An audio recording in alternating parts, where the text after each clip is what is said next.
Slovakia is the venue for the fourth round of the 2014 Blancpain Sprint Series. The Slovakia ring is located just outside the picturesque city of Bratislava, the country's capital, and it's a circuit that always provides some exciting racing. But before we look forward, let's look back to the previous round at Zandvoort. Whilst Harry Procek took the lead of the race in the Lamborghini, there was chaos in the middle of the pack. Roman Rusinov collecting Fabio Anidi's Ferrari. The two of them eliminated. Somehow Stefan Racina made it through reasonably unscathed, but that big accident brought the safety car out in the very early stages of the race. As ever in the Blancpain Sprint Series, the battling was relentless. Mateusz Nosowski passing Valdeno Brito to make up a position. After the safety car came in, Harry Procek continued to lead, but then he came in to do his mandatory pit stop, handing over to Jeroen Bleekemolen, which moved Max Goetz into the lead of the race. It was an incredibly slow pit stop though from the Lamborghini guys, and combined with a spin for Bleekemolen, it meant they were out of the running for race victory. But then the rain started to come down. Some cars gambled on wets, some opted to stay out there on slicks, and it was slicks that were the best option because soon the track started to dry and it started to come back towards the slick runners. Jeroen Bleekemolen was now in a class of his own as he made his way through the field. René Rast was looking racy, trying to get the lead of the race away from Max Buch. The HTV Mercedes leading the championship, but René Rast, the German in the WRT Audi, was pushing hard and managed to go around the outside of Buch at the chicane. An incredible manoeuvre, and it was Rast who moved the number 2 Audi into the lead of the race. It was then Dominik Baumann in the 76 Schubert BMW who was pushing Buch hard when Buch ran wide at the Masters Bosch and lost the back end of his SLS. The BMW managed to avoid him and slotted through into second position. It wasn't just up the front where the action was relentless. Throughout the field there were battles going on left, right and centre. Here Valdeno Brito looking to the inside and managing to make a move on Mateusz Nosowski in the Silver Cup WRT Audi. Despite pressure from the BMW, René Rast held on to take victory for he and Enzo Ede, moving them up to third in the championship, but it's still Max Buch and Max Goetz at the top of the standings. There were highs and lows for WRT in Zandvoort. Laurens Vanthoor and Cesar Ramos gambled on going on a wet tyre. It didn't work out for them, and as a result, they lost a little bit of ground in the championship hunt. Meanwhile, their teammates in the number 2 car, Enzo Ede and René Rast, took victory by staying out there on the slick tyres, and as a result are now up to third in the standings. But repeating that this weekend is going to be tough. Yes, for sure. We had good luck in Zandvoort. We had a good strategy with the rain, and so we finished P1 in the main race, so we will try to do the same here. It will be very hard, I think, but anyway, we will do our best. Grasser Racing won the qualifying race in Zandvoort, but problems in the pit stop and then a spin for Jeroen Bleekemolen meant that in the main race they really struggled and didn't get as many points as they would have liked to continue with their championship challenge. Jeroen Bleekemolen has never raced here before, so it's going to be a learning curve for him this weekend, but his teammate Harry Procek is confident that as ever the Grasser Racing team and he and his teammate can get the job done. We do try our best for the weekend for sure. We push for maybe first place after that, but first of all look that we have a good qualifying, good second free practice, and then we will see. All circuits what we have in a special way tricky, but this one is I think the fastest one what we have, and that makes it always very interesting. If you have a fast track, it's always much more difficult than when you have a small Mickey Mouse circuit. We're back to having 2 Royale BMW Z4s this weekend. As ever, David Fuminelli and Stefano Colombo will be in the Silver Cup, but this weekend we see the return of Alex Zanardi. He missed the previous round in Zandvoort because he was doing a hand bike race, but at the Slovakia ring, a circuit that should suit the BMW Z4, Zanardi is excited to get back in the car. I look very much forward to get back in the car this weekend because it's a circuit that I love, but more than that is a machine that I've been missing a lot. It's now some time that I haven't driven, so yeah, I'm very excited to be here. The Slovakia ring is an incredible course, very fast. Some of the turns are quite different, so technically speaking it's quite difficult to find the right setup, because if you work mechanically to get the car biting the ground in the slow stuff, then you have the car quite unbalanced in the fast corners. So setup is the key word, and hopefully the BMW car will be a very good one to have in the race. Fabio Onidi and Giorgio Pantano's Bitech McLaren was eliminated before they even got to the first corner in Zandvoort. A really disappointing weekend for them. They'll be hoping to bounce back. There's a change in the second 61 Bitech McLaren as well. Daniel Lloyd replaced by 2008 International Formula Masters champion Chris van der Drift. And whilst the New Zealander has experience with the car, it's a new circuit for him this weekend. I've driven the McLaren now plenty of times. It's the first time here for me at Slovakia ring, so it's probably more than that, just getting a few laps in and seeing where the corners go really. Obviously now we're still a bit off the pace, just to improve a bit more, continue just developing the car a bit more and then get further up the field. I mean, I think we should be definitely aiming for sort of a midway, 10, 12 to start with, and then definitely get some points. I mean, that's definitely what we have to be aiming for this weekend. The Schubert BMW squad made their debut in Zandvoort and finished second in the main race. And Thomas Jaeger and his teammate Dominic Baumann are hoping they can produce a similar performance this weekend at the Slovakia ring. It's my first time here. It's a quite difficult circuit with a lot of which requires a lot of technique, and there are quite a few fast corners, and I think our BMW should suit well the track. The only problem is maybe the main straight. It's 900 meters long and we are not the best in top speed, but in the corners we should be very good.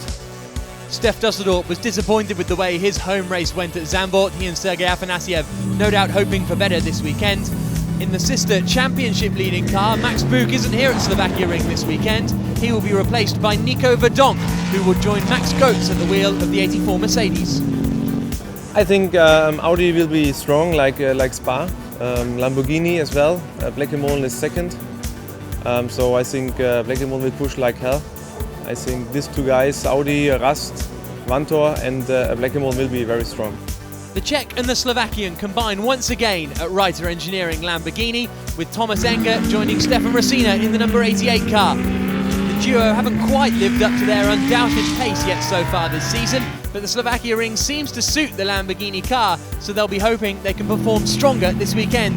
And it is, of course, the home race for local man Stefan Rosina. For us, I think it's going to be quite tricky because now I wouldn't say it's my home circuit, even though I come from Slovakia, because lots of drivers that are now driving in Blancpain drove here already. So I think it's going to be a tough race. This is what I'm expecting, and I hope for a podium finish. But so far it looks that it's going to be really a challenging goal.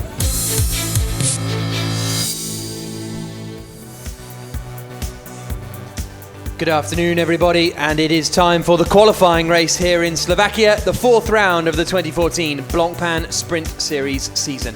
My name is Jack Nichols. Alongside me here in the commentary box is John Watson.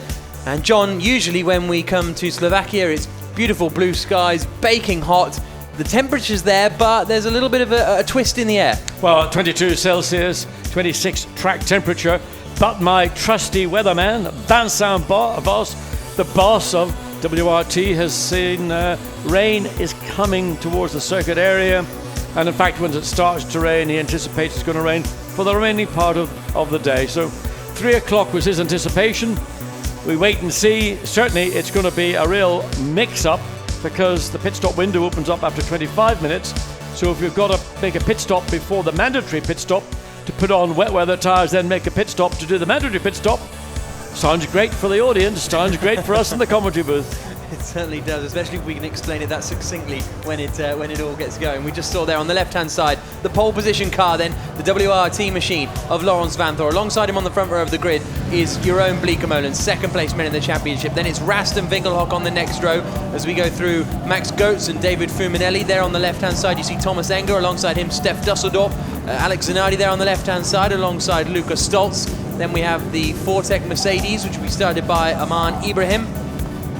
And on and on and on we go through these 20 cars. The 9 car there will be started by Stefan Ortelli, which is going to be very interesting to see what he can do, because he went off in the qualifying session, and as a result they have to start a long way down the grid. And it is René Munich in the Alinkel.com Munich Motorsports car that will start in the back of the field. So we're getting ready for the formation lap to get underway in about 3 seconds time, and then the cars will head away. And there is the green flag. The formation lap begins. A 1 hour race coming up, as John says, with a mandatory pit stop window between 25 minutes and 35 minutes. But the big question is, are we going to see the rain? Aside from what the weather's going to do, and there is the Zero BMW that has had an engine change, but clearly the work has not been completed in time for the car to take its position on the formation lap, so it's going to look like it's going to be a start from the pit lane, assuming they can get 4 wheels and tyres, get it on that wagon, get it rolling. But to go back to Stefano Ortelli, we sort of had a bit of a shock in the commentary booth when we were watching the qualifying sessions this morning. Stefano Ortelli went off on the entry into turn 6, but there were 2 other Audis went off almost precisely in the same area. In Stefan's case, apparently he never lifted when he went off. Here's a look at the grid. Laurens Vanthoor and Harry Procek on the front row. Then it's Marcus Winkelhock and René Rast on row 2. 3 Audis in the top 4. Then the first Mercedes, Max Goetz alongside David Fuminelli in the BMW. Thomas Enger will start in the Reiter Engineering Lamborghini. Alex Zanardi there 9th on the grid, just in front of Lukas Stoltz, the 3rd HDP Motorsport car, a new entry for this weekend. Mateusz Lisowski will be in 12th place, the first of the Silver Cup cars. Andrea Montemini there in 13th place on the return for him. He missed the previous round in Zandvoort. There is Stefano Ortelli, 15th on the grid. Valdeno Brito will start 17th ahead of Sten Pentus in 18th place. He's joined this weekend by Chris van der Drift. And then at the back of the grid, we will have René Munich, and alongside him, well, should be Sergio Jimenez, but we've already seen that car will be starting at the pit lane. According to the timing screens, there is some rain at turn 11, which is sort of out towards the middle of the circuit, actually, isn't it? That's right in the centre. You come over one of the tunnels and you drop down into tight left-hand turn 10, then followed quickly by turn 11, and then it's the exit of turn 11 that really frees the car up, because turn 12 is just simply a flat-out curve, and you come on to what is then the second fastest part of this Slovakia Ring racetrack, 5.9 kilometers, 14 corners in total, and so we're going to see the cars as they come, as this following. He's on board with Bleekemolen. Yep. As he tries to get some temperature into the tyres. 22 cars then will be taking to the start. A few drops of rain on the windscreen you can see there, and that is the turn 11 area that they were talking about, just around, because the circuit all sort of folds in on itself. I think this is coming up, is it turn... Yeah, it is turn 9 in fact, so it was turn 8 that were coming out, so up. But turn 11 is just the other side of the arm. On the other side of this hill, or over this tunnel as we are following now the train of cars, you got a tight left-hand turn 10, and then that opens up into what is actually quite a critical corner, because positionally turn 10 is important to give you a good run through 11, and from 11 you should be flat out through 12, as I say, onto the second fastest part of this racetrack. You're getting into turn 13. So on board with Alex Zanardi. Indeed. There you can see him using his throttle that he uses with his fingers behind the steering wheel. He brakes with his prosthetic leg. As far as the championship is concerned at the moment, it is Max Buch and Max Goetz who lead the championship, but they are only 8 points clear of Harry Procek and Jeroen Bleekemolen in second place. Max Buch not here this weekend. He's been replaced by Nico Verdonk in that Mercedes, so it's all about Max Goetz versus Harry Procek and Jeroen Bleekemolen. There is the Grasser Racing team manager, and they're getting the wet tyres ready if they are needed, because they're all, as you say, expecting rain about 3 o'clock. Gottfried Grasser actually told me just before we came in here, about 10:02 he reckons the rain will come, so it's going to be very interesting. Yeah, also it's a bit of a panic for the teams. There you see the windscreen wipers being applied as the cars come down into turn 13. The big problem is they've got to have a set of wet weather tyres available in case it rains before we get to that 25 to 35 minute pit stop window, but then you've got to come in again for the pit stop window, so you may need 2 sets of wet weather tyres mounted. Pirelli are going to be busy. The safety car pulls into the pits, and we're about to go racing in the qualifying race here at Slovakia. This is on board with Harry Procek. He is second on the grid, on pole in the black WRT. Number 1 Audi is Laurens Vanthoor. The second row is René Rast and Marcus Winkelhock as we go green here in Slovakia. 20 metres wide this start-finish straight, and you can tell because the cars fan out, and it's Harry Procek who has taken the lead. Sorry, Jeroen Bleekemolen who has taken the lead in that Lamborghini. The other Lamborghini of Thomas Enger was pushed onto the inside line, and there's a bit of contact maybe in the middle of the pack. Everyone just about squeezes through. We go on board with Alex Zanardi, but it's Jeroen Bleekemolen who's off, and that's a spin. Oh, and that's a big accident for the number 88 machine, which is the Reiter Engineering car of Stefan Racina. And so he started that, and it was he who was pushed to the inside line on the way down towards turn 1, and he has had a big accident on the exit. It looked as though he came together with the Stef Dusseldorf 85 HTP Motorsport Mercedes, and the safety car unsurprisingly deployed here at Slovakia Ring. Well, very dramatic moments in turn 2. Very quick part of the racetrack. You come up over again, climbing over one of the tunnels, and then it's a flat-out right-hand curve. The pack was very, very closely packed as they came on the exit of turn 1. There you see the Lamborghini. Racina is out of the car. It's actually it looks like it was Thomas Enger actually.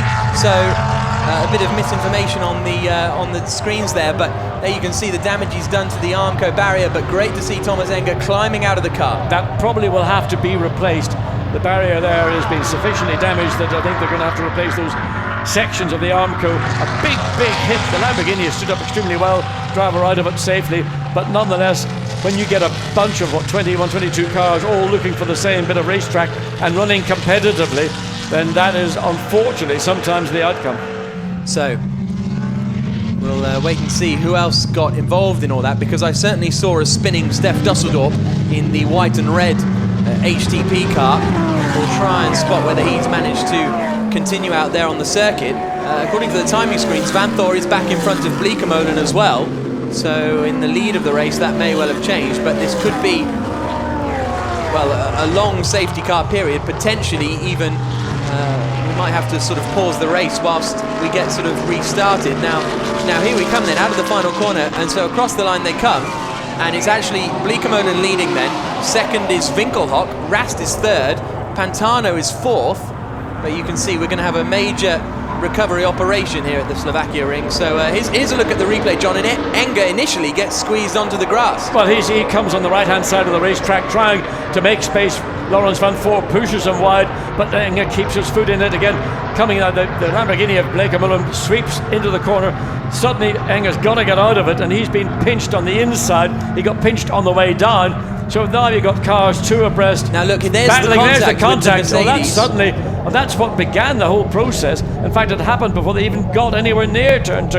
That was still on the exit of turn 1 on the climb up over. Wow. It's on cartwheels 3 times in the air. Massive impact for the Lamborghini. Thomas Enger wonders whether he's taken a private pilot's license.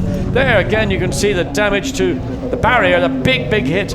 Then the car flies through the air. But the key is the car itself, the integrity of the cockpit is absolutely intact. And then comes to rest the rear of the car, straddling the barrier, steam from the radiators in the front. And that is as dramatic as it can get. Quite. So there you can see in the Royal pit garage, everyone a little bit more relieved now after that accident for Thomas Enger. He is out of the car. A very experienced racer, of course, Thomas Enger, in the Reiter Engineering machine. Former F1 racer on occasion with the Prost Grand Prix team in the early 2000s, as well as multiple other titles to his name. Formula 3000 very successfully as well, but you can see they've got to get that car off the barriers, but then of course they have to make sure the barriers are up to the job for continuing the race. So the race order is Jeroen Bleekemolen in the lead then, Marcus Winkelhock is second, René Rast is third, fourth is Giorgio Pantano, and I'm not quite sure how he's managed that, because he started 20th on the grid. No, obviously what happened was there was contact on the exit of turn 1, and Giorgio Pantano did what every other racing driver who draws breath, is the person who saw the opportunity and used that. There was no yellow flag at the point. He overtook those cars that are all backing off to avoid the flying, spinning, looping Lamborghini. He just was the beneficiary. Let's look again from Alex Zanardi's car. Yep, so he gets the drop. He looks to the inside, no way through there. Now we're going to see that 88 car on the right-hand side. He's going to get squeezed onto the grass. All gets a bit busy with Zanardi on the inside. Now keep an eye on that left-hand side Mercedes, the 85 machine. So they're going to come through turn 1, which is the right-hander. That Lamborghini you can just about see through there is going to kick up a bit of dirt, run towards the outside, and is going to come in and collect Stef Dusseldorp. The two interlock, and they go piling off to the right-hand side and into the barriers. Yeah, I mean, Stef Dusseldorp was on the outside of the corner, minding his own business. Thomas Enger was in the middle of the racetrack and then veering slightly over to the left, and that's where the contact occurred, with the right front of the Mercedes, the left rear of the Lamborghini. And then the whole thing began to go into this terrible, I mean, frightening to look at process, and on top of which I think there's a spot. Well, there is, you can see wipers are now being operated by most of the cars, so the rain that we had predicted falling about 3 o'clock. So we have to wait and see just whether this is going to continue or whether it's just a momentary shower. But it looks to me on the pit straight, I wouldn't be surprised if we see, until that car is removed from safety, that's going to happen very quickly. But my issue now is it considered safe. Red flag. Well, there we are. I'm not surprised a red flag has come up. I think that's the sensible decision in the circumstances. Everything is just now being compounded, but opportunistically a pit stop from somebody at the point of the safety car coming at the red flag coming out. Well, the cars can pit to change their tyres under safety car conditions, but they can pit under safety car conditions, as we saw in Zandvoort.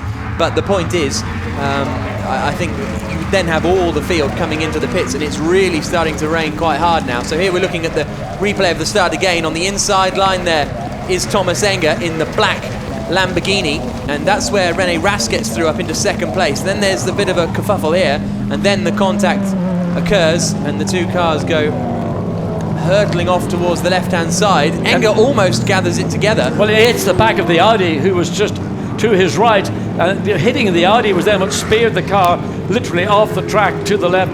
That initial heavy impact into the Armco barrier, which has damaged the barrier, in my view, substantially. And here's the perspective looking at the traffic coming towards itself. The Lamborghini, 1, 2, 3, was it 4 altogether? I mean, that is massive. And the back of the car then comes to rest on the top of the barrier. All the energy is being dissipated in the process, but nonetheless, not somewhere where you'd like to be. And at the present time there, we can see the racetrack. This is live footage now. It is absolutely pelting down. And I have to say, Vincent Voss said it was 3 o'clock. He was 10 minutes out of time. Well, Gottfried Grasser said 10-2, so I think Grasser win this round. Grasser won this one. There are the conditions. The cars will come back. Either they will be brought into the pit lane, but most likely they will be brought back onto the starting grid, and they will stop on the grid, and no work will be permitted on the cars on the grid as we are under red flag conditions. Now here's the confusion, because Audi brought the car in, well, possibly under red flag conditions. It depends. It depends how close. The car was coming in as the red flag was. So what are you going to do? You're going to reverse back out the pit lane. The fact is, the car was committed to coming in literally at the point where the red flag was then, or the lights were illustrated. So it's an issue, a technical issue again, another battle between the race operation and the teams. We are saying we were bringing our car in. It was legitimately coming into the pits. We knew the rain was coming. We took advantage of that because we're at the back of the field, and that was the Lisiski car.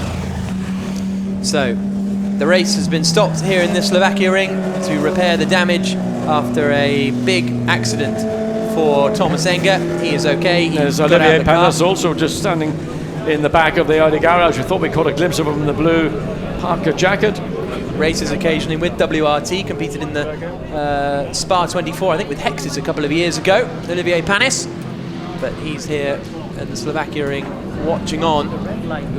And there we can see that the conditions are very, very difficult indeed. And this is how long the circuit is, because the red flag came out, it feels about 2 or 3 minutes ago now, but the cars are still creeping around. It's 3.68 miles long. Had we not had that incident in the first corner, and this race was underway, I mean, trying to drive in these conditions, it is a very flat surface, it's a very fine surface here in the Slovakia ring. I suspect that the water drainage is going to be relatively slow. It would be quite difficult for everybody, partly because of a vision perspective, but also because just the volume of water. And in fact, one of the Mercedes, what are they doing? They're sort of strange angles too. Mercedes coming from the right, maybe they're trying just to find where they want to park their car. But there is, you can see a very sodden start-finish straight, and that standing water is going to take some time, as it may well do, to get the circuit returned to a condition wherein it is appropriate that this race get back underway. 54 minutes and 2 seconds remaining. So the cars will now queue up until it's time to restart the race, in which case they will leave behind the safety car. You'll not believe this. I've left the window in the rent car on your side open. Sorry, Jack. No, well, if you want to go and sort that out, that's fine. I can hold the fort here. So the cars pull up with your own Bleekemolen, who qualified second quickest, but he is now sitting in first place at the moment.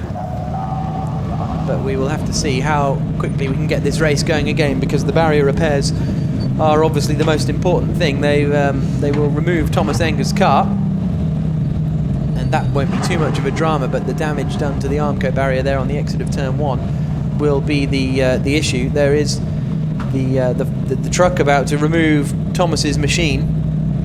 Yeah, what I want to see is not the machine being lifted onto the flatbed truck. I want to see the circuit management getting out there with spanners and whatever else and replacing or removing the damaged Armco, and the replacement Armco coming in as soon as possible. As we say that, the sky's beginning to clear up again. The rain, that's very heavy storm that just came through in about the space of 5 minutes is gone. So there is behind bits of barrier actually being hoisted into place behind the damaged barrier. So this could be maybe 10 to 15 minutes, and we could be back in show business.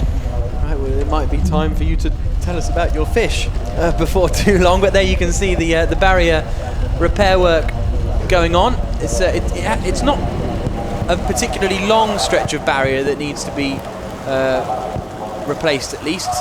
You know, only a couple of panels. The barrier itself is going to be 3 layers of damage. The question is the damage in the barrier posts that support the barrier, and have they been damaged in that impact? It is a heavy impact, as you can see.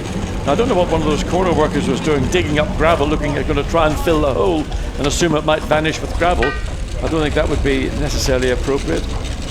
So the mechanics are allowed onto the grid now, just to keep an eye on the cars and give the drivers some company. Of course, many of these drivers will have been part of the long red flag period at the Spa 24 a couple of weeks ago.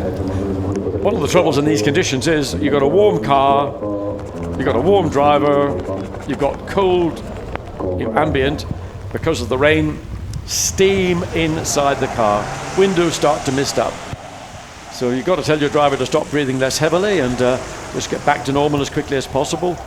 But it's one of those frustrations that when you're in an enclosed car in circumstances like this, it's inevitable you're going to get misting. Some of them may actually have, probably not maybe in the Blancpain Sprint Series, but certainly in the Endurance Series, they may have heated windscreens at least to help clear any misting that would occur, but I'm not sure they'll have it in the sprint cars. So, Jeroen Bleekemolen is the man in the lead of the race after effectively sort of half a lap of racing, but he managed to take the lead away at the start. A very impressive start from him. Marcus Winkelhock is currently in second place, and he started in third on the grid, so he's made up a position. It's Laurens Vanthoor who's dropped back down the order to 5th position. Giorgio Pantano, as I say, has somehow gone from 20th all the way up to 4th position, which is outrageously impressive from the Italian. If we see the start replay again, I'll try and keep an eye out for how he went from 20th to 4th. Vanthoor, as I say, is in 5th. Alex Zanardi's in 6th. Oh, here we go. Yep, let's have a look and see now. We're looking for a green and white. No, it's the red and white McLaren on the outside there, far to the right-hand side. Just out of vision as we look at it right now. So staying way on the left-hand side as he comes down, and he gets, often is the case, if you are brave enough to do the run around the outside, you find track position. Everybody tends to want to dive. Now, how he missed all that is quite remarkable. But then he makes a move into turn 2 as well. Yeah, but he got from left of the track right across to the right-hand side of the track, and in doing so avoided the contact. So there's the red McLaren. That shot makes it look like the Lamborghini was actually tumbling in the air over the McLaren. In fact, the McLaren was always moving away quicker from the tumbling car than the car was tumbling. Wow, that was impressive stuff from Pantano. That is experience for you, isn't it? Yeah, I mean, it's also traditional turn 1 fair. Any corner at the end of a pit straight, automatically everybody wants to dive to the inside to get track position, and it opens up an avenue around all those cars on the outside. The key is not getting caught by the cars that have gone to the inside, then beginning to fan out to the outside. Pantano did it almost, perfectly, and got track position. He then actually went from the left-hand side of the track to the extreme right-hand side of the track, and in doing so, stayed clear of the contact that was with the Lamborghini initially with the Mercedes, and then tagged the back of an Audi, and we weren't quite certain if that was René Rast's Audi or Laurens Vanthoor's Audi. I think it was Vanthoor. It might have been Vanthoor, so it got a clip on the left rear, which then speared Thomas Enger's Lamborghini off at rapid speed, I have to say, probably 80-90 miles an hour at that point, and no way of slowing it down before it hit the barrier. There is the remnants of that the Reiter Engineering Lamborghini being lifted very carefully. Now that's not replacement barrier. That's a barrier somewhere else around the zone. At the top of the screen you can see the race will restart behind the safety car according to lap 1 classification, so that rundown that I've just given you is the way that they will restart, with Goetz in 7th place, 8th for Dominic Baumann, 9th for Marn Ibrahim, 10th is Luca Stoltz, 11th place for Sten Pentas, 12th place for David Fuminelli, 13th will be Valdino Brito in the BMW, 14th place will be Stefan Ortelli, 15th will be Stefan Landman, Alessandro Latifi will start 16th, 17th for Montemini, 18th for Dusseldorf, 19th for the 97 car of René Munich, 20th for Mateusz Lasowski. And of course, everybody will be starting on dry weather slicks. I think they'll be changing the wet tyres as we speak, John. You can hear the wheel guns. Are they allowed to do that under a red flag context? I think under these circumstances they can change the slick tyres to wet tyres, and you can see them, all the trolleys just outside our commentary box. In fact, we can see that the BMW squad have now got all the slick tyres off the cars and have got the wet weather tyres on the cars. So under circumstances like this, the cars are still sort of technically under Parc Fermé conditions. Indeed. But there's no way race control would let them go out on the slick tyres again. Robert Ravaglia, the boss of the Royal Motorsport team, the BMW Italian team, of course a great driver in touring cars and in GT cars in the late 90s, and an all-round, I would say, good guy.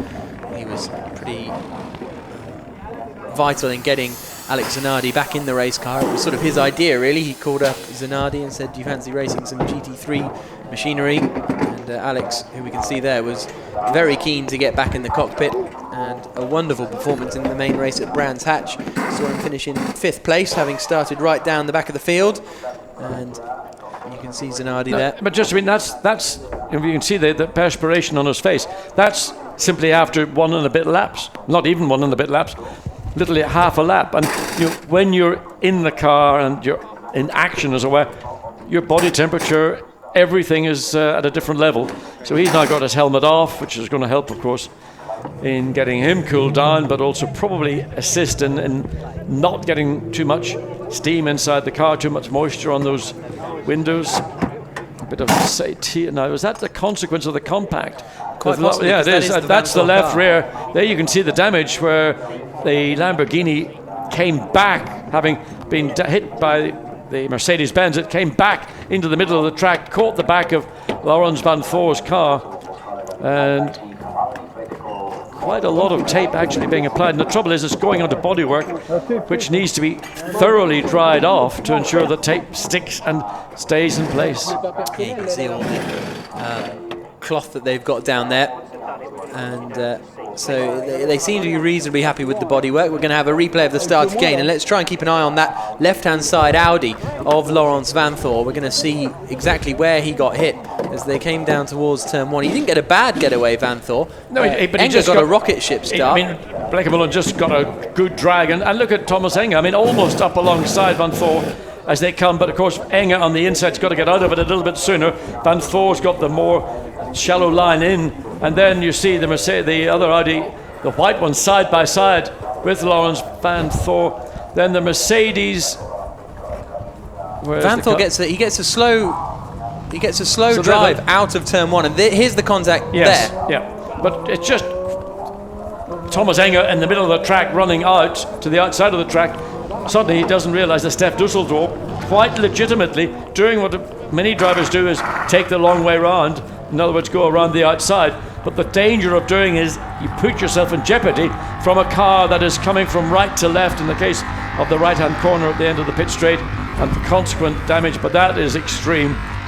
So the Lamborghini goes over and over and over 4 times, and finally, safely for Thomas Enge, thank goodness, comes to a rest. So the damage to the car is terminal, but to the racetrack it's temporary, and that's the work that's being carried out while we're under this red flag.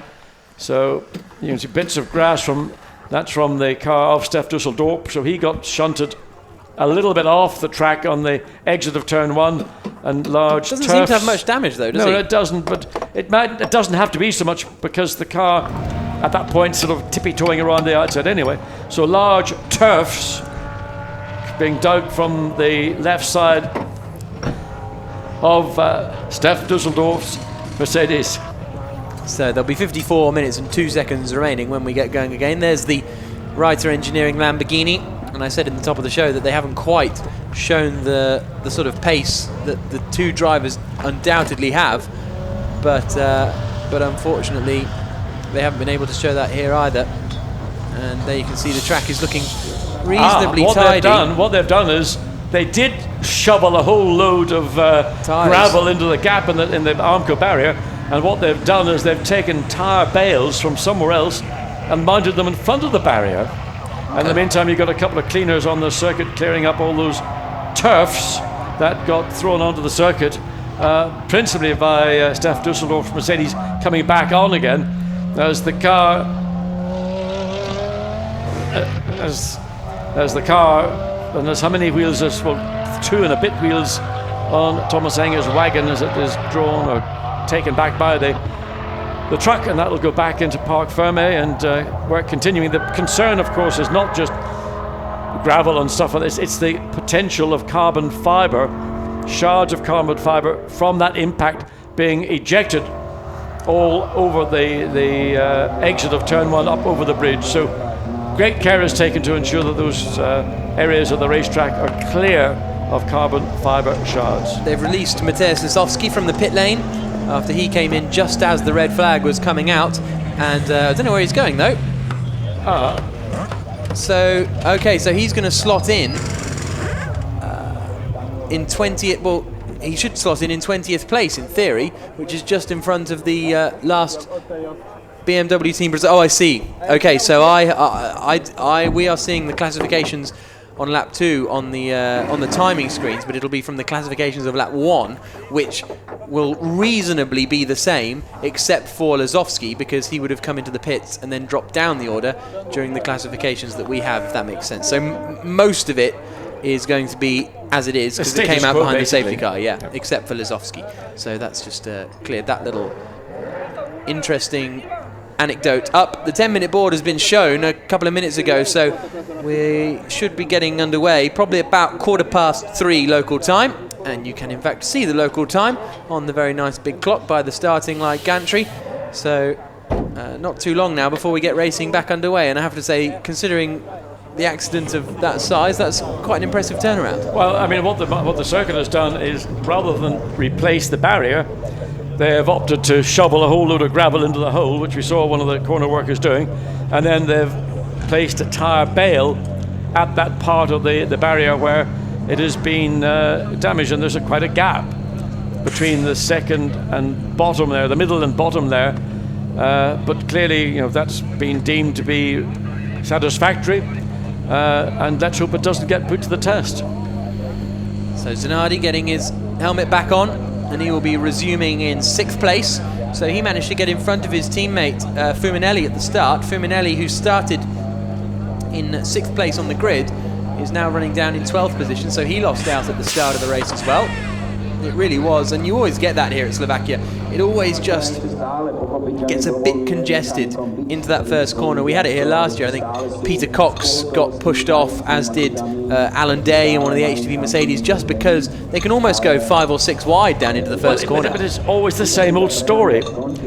Everybody dives to the inside, whether it's here or any other racetrack in the world, and there are those that quite legitimately see an opportunity around the outside. The only problem of going around the outside is that you have to be aware that people that are on the, what I would call, legitimate line for that corner are on the exit going to sweep out to the exit of the corner.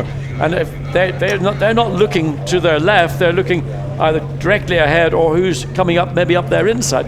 So they're sort of blindsided. But, it's a responsibility of a driver to be aware of what is going on, and it's easy to sit here in the commentary booth and make these observations. I've been in this situation. I've used the outside line successfully, but you have to be aware that somebody might, lunatic or otherwise, and in this case Thomas Langer was not being a lunatic, he was doing what he thought was legitimate, and he found himself in contact with a car that was actually in the bit of racetrack that he wanted to use.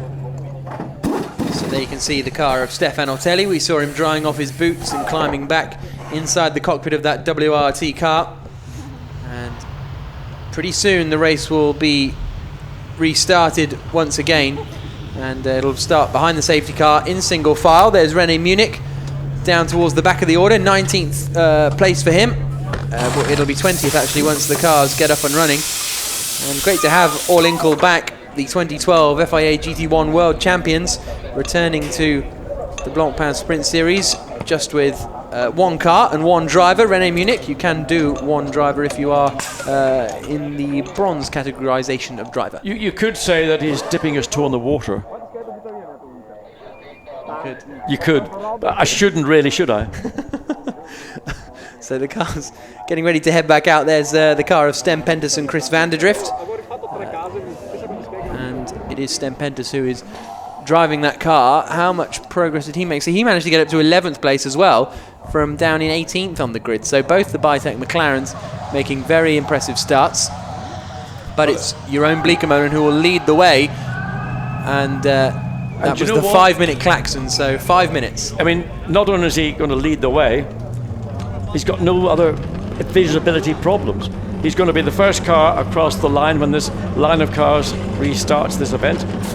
No spray to worry about, and there's going to be tons of spray coming off the back of his Lamborghini for all those other cars behind, you know, Winkelhock, Ras, Pantano.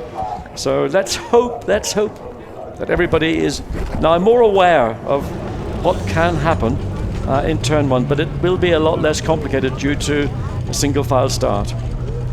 Marcus Winkelhock then will be starting in second place, and that's a very potentially strong position for Winkelhock to be in, because he was very impressive when it started to rain in Zandvoort in the previous round of the series. Don't forget, he led a wet Formula One Grand Prix, his only Formula One Grand Prix, at the 2007 German Grand Prix at the Nürburgring. Might have been the European Grand Prix back then, I'm not sure, but nevertheless, a very impressive wet weather driver, Marcus Winkelhock.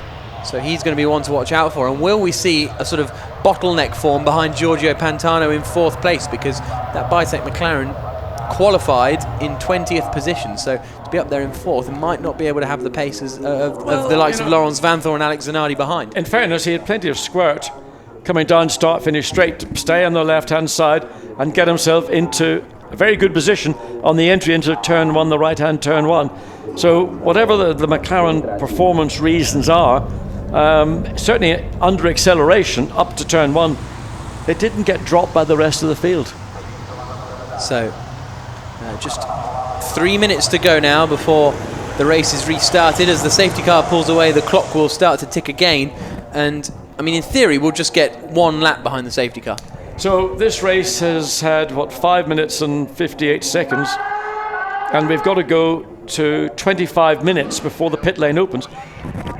I wonder what's going to happen if there's no further rain and the racing line starts to dry quite quickly. It's 3-minute board being shown to all competitors. It's going to be a bit of a juxtaposition as to, do you sort of baby your tyres so as you only make one pit stop to make your pit stop at the mandatory period, or if you go a little bit aggressive, a little bit hard, maybe you're battling with somebody, and in the process of doing it you start to lose performance from the wet weather tyre to such a degree that, well, do I make a pit stop or not? It's I think everybody's going to try and baby it until that pit stop window opens up after 25 seconds. Absolutely, 25 minutes. Otherwise, it would be they'd have to really hurry, wouldn't they? Tell you what, 25 seconds, they're only halfway around the first lap. There is the Bitec McLaren, the second Bitec McLaren, started by Sten Pentus in that machine. The Estonian from Tallinn, the 32-year-old actually. He's got started quite late in his racing career, did Formula Renault UK, 3 times Baltic Formula 4 champion. Was that on ice? I don't know actually. I presume it was circuit racing, but I'll ask him that one day. And so we've got a minute and a half before we get going again. Jeroen Bleekemolen will lead the way, and as we've said, with 35 minutes to go, the pit stop window will open for 10 minutes, and then the drivers will have to come into the pits to change their driver and perhaps to change their tyres. And there you can see now, I don't know if that's standing water, if that's like a heat haze, because we often get the heat haze here. No, that's standing water, and that's the issue that drivers will need to be aware of, because as they come out of turn 14, the car will automatically go across. In fact, they will cross some of those areas of standing water, and they're not going to be going across them 90 degrees, they'll be going across at an angle, and the car will be slipping. So again, it's just a little thing that you need to keep an eye out on. And they've got a chance now under the restart, which is going to get underway very, very shortly indeed. So they will have a chance to see that, but with the safety car probably coming in, I'm assuming it's going to come in before the cars get to the pit straight. It's a bit of a sort of, they've got to think about it, be aware that there is standing water on the exit of turn 14 in 2 places. It doesn't look too bad when you look at it from that particular angle. This is of course a modern circuit built in 2009, so I'm sure drainage issues will have been taken into account as we see the cars now with their engines fired, about to pull away in about 15 seconds to get the race back going again, with Jeroen Bleekemolen on pole position. Marcus Winkelhock will be starting second, third René Rast, fourth Giorgio Pantano in the Bitec McLaren, fifth Laurens Vanthoor in the number 1 WRT Audi, sixth Alex Zanardi.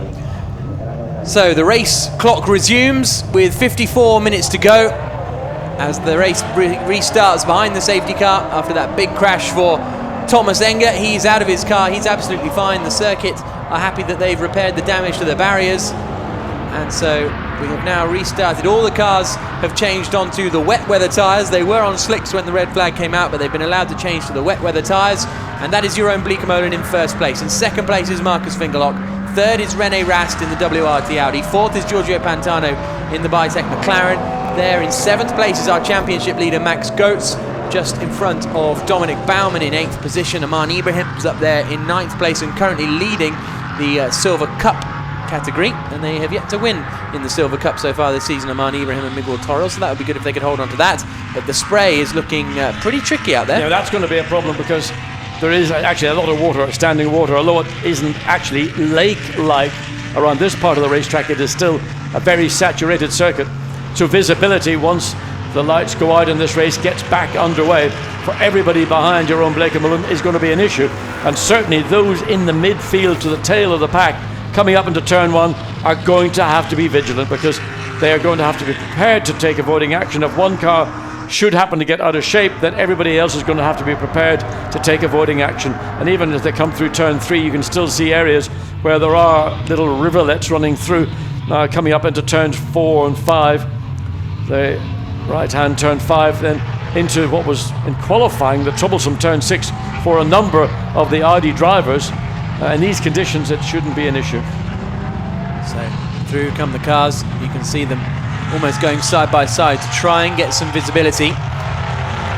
No announcement yet that the safety car will be in this lap, so maybe they'll give the drivers a lap or two before we go racing again. As they then drop into this left-hander, you can see the lights still on the safety car. This is through now the very quick left-hander at turn 9, where we saw Stefan Ortelli have a big moment back in 2011, I think it was, 2012 it would have been, and he managed to emerge unscathed. It was spectacular stuff. And this Slovakia ring circuit, John, it's pretty quick. I remember you taking me around in the course car a couple of years ago, and it's, you know, it gets the heart rate going. Yeah, it is a high-speed circuit. It's got this particularly coming into turn 10 here is a slower part of the racetrack, but the issue that we had was Ortelli's Audi almost vaulting over the barrier as they descended down into turn 10, and it was potentially a frightening accident, but nothing subsequently came of it. And it might be, I mean, we still see the safety car lights. Safety car it's in this lap, so I was going to say they might give them one lap behind the safety car just to go through turn 14 to see where the water is standing, but that's not the case. Lights out, this race will be underway if it's not underway shortly. So up towards the final corner comes Jeroen Bleekemolen.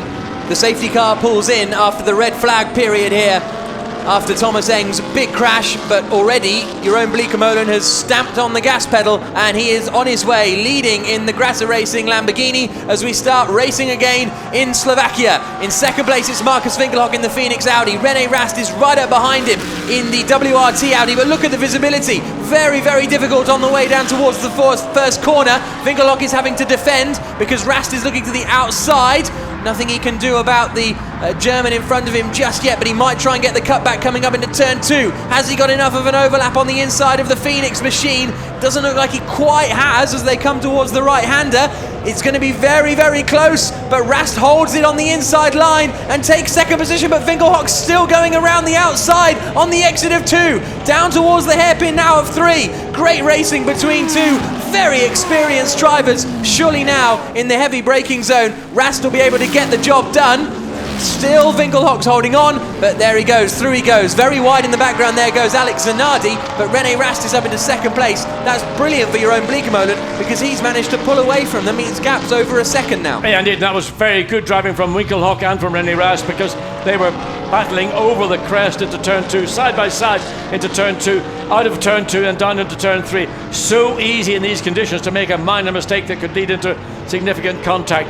But it is René Rast very determined indeed to catch or not let Jeroen Bleekemolen in the leading Lamborghini get away. As you see, Laurens van Voor, he's fighting his way past, or trying to get past Giorgio Pantano in the McLaren, which had such a great opportunity to stick, and he's got the inside. Okay, so that's 4th position for Laurens van Voor. He managed to get past Pantano. Pantano then down to 5th. 6th place, I think, now is Max Goetz. He's managed to get past Alex Zanardi in all that. And there's a look up the inside from Dominic Baumann as he tries to challenge, I think it might be Aman Ibrahim who's got past him, and there's a spin for Zanardi. I think that may have been Baumann trying to get past Zanardi, actually. And as he comes back onto the track, he almost and possibly does collect Lucas Stoltz as Zanardi tries to get the car going again. But I think he got hit there by Dominic Baumann coming down into the hairpin of turn 10. Yeah, I think that was an assist in the spin, but Alex very keen to get back on track, get back into the event.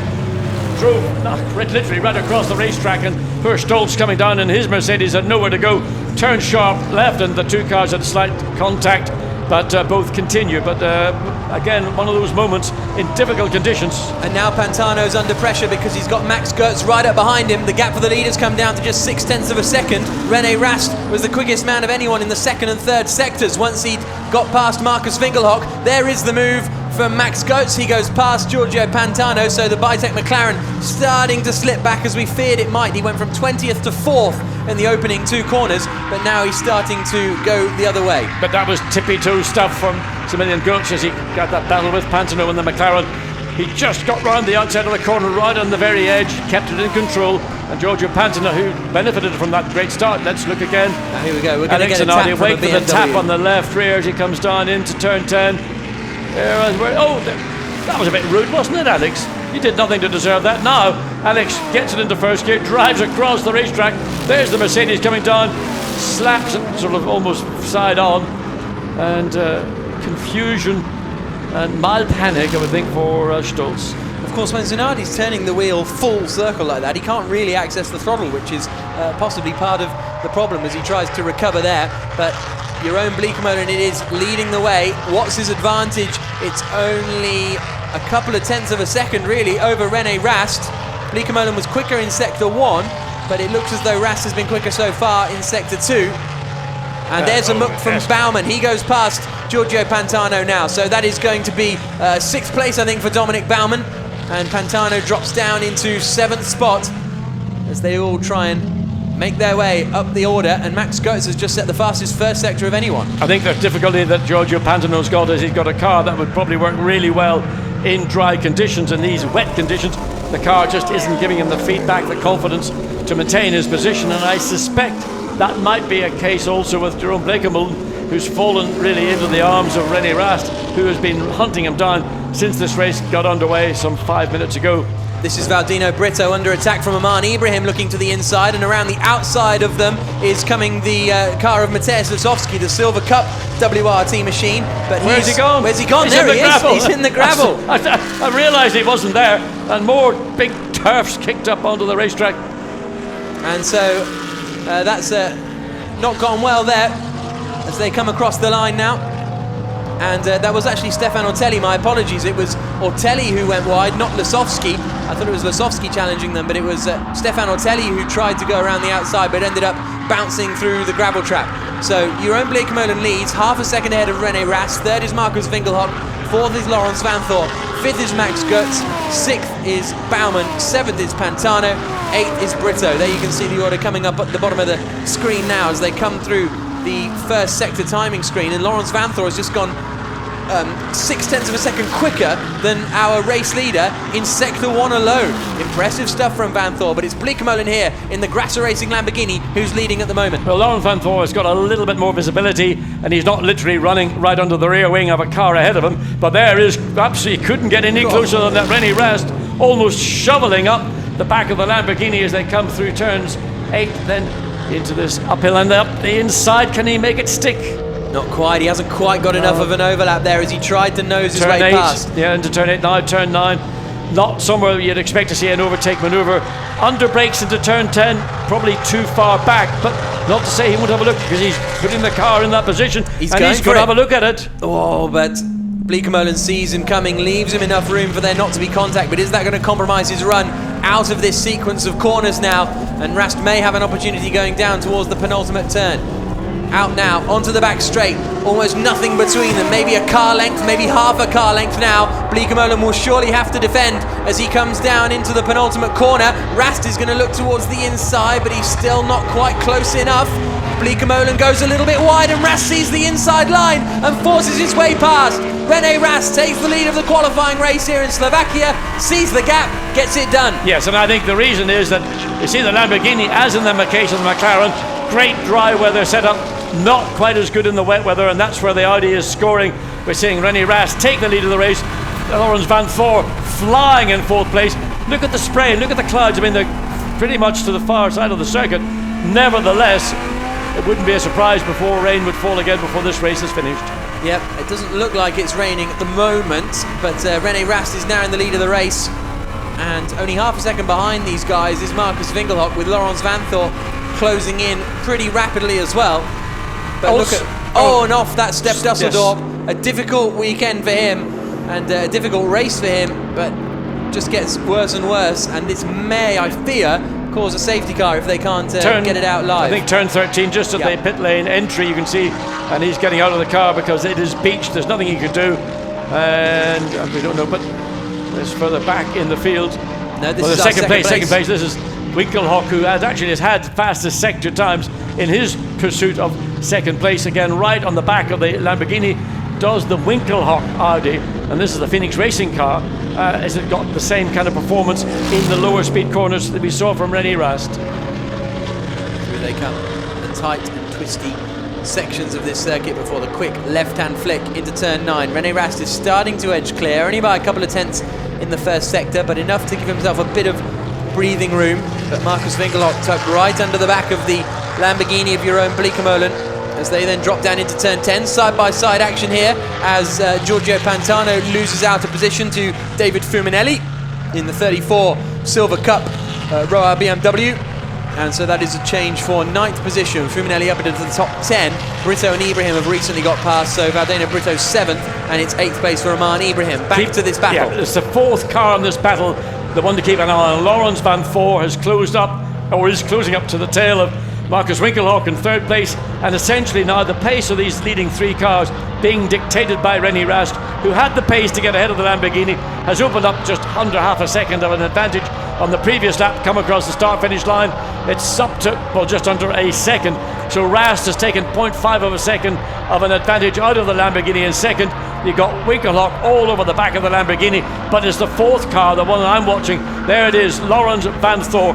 He is the driver I think is going to be the real threat to the lead of this race. We saw a tractor making its way to remove Steph Dusseldorp's HDP Motorsport Mercedes, so that means we shouldn't get a safety car, and reportedly it was contact with Sten Pentus in the McLaren that put the Mercedes in the gravel trap. But look at these 3, absolutely nose to tail as they crest the hill and drop down into the right-hander of 3, and look how late Winkelhock was on the brakes there, almost going into the back of Bleekemolen. Rast isn't totally escaping up at the front. No, he's not. I mean, now that he's got the lead of the race, everything has begun to settle down, but principally I think Jeroen Bleekemolen has found a way of consolidating his second place, denying Winkelhock the opportunity to pass, and in course letting Laurens Vanthoor, who is now running close, look at the back, he's going to try and get so close to Winkelhock, can't quite do it around these very tight twisty curves which comprise the back of the circuit, 5, 6, and then into turn 8.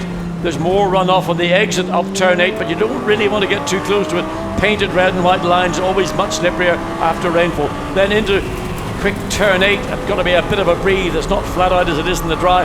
Then the run up the hill. Now can Vanthoor think about looking down the inside of Winkelhock? He goes defensive because Vanthoor did it. He's going to go the long way around, but it's wet on the outside.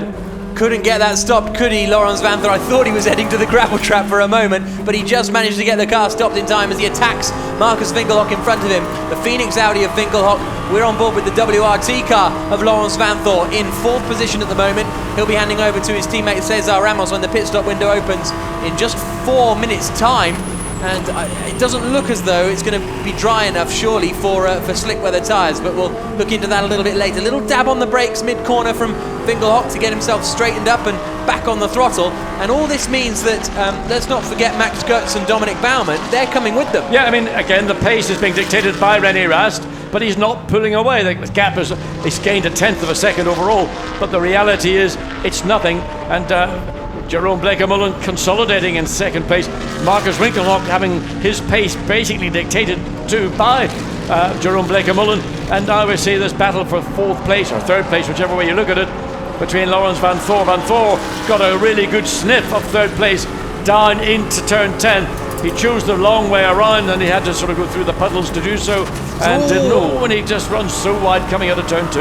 Yeah, that was a worrying moment, wasn't it, there for Vanthoor as he then adjusts his belts. How far behind him is Max Goetz? That's the question, because the top 6 were covered by just 3.5 seconds across the line, so it's really close in the battle up at the front of the order in the Blancpain GT Sprint Series. And there you can see Vanthoor has just dropped back a little bit after that moment at turn 2, and there is Max Goetz in the championship leading 84 Mercedes, and then behind him is the 76 Schubert car of Dominic Baumann, who made a superb debut in the series last time out at Zandvoort. He and Thomas Jaeger finishing in 2nd place there in changeable conditions. Well, as we heard Thomas Jaeger mention, the BMW has got lots of downforce, particularly in this sector 2, which is the part of the racetrack where the BMW should be at its strongest.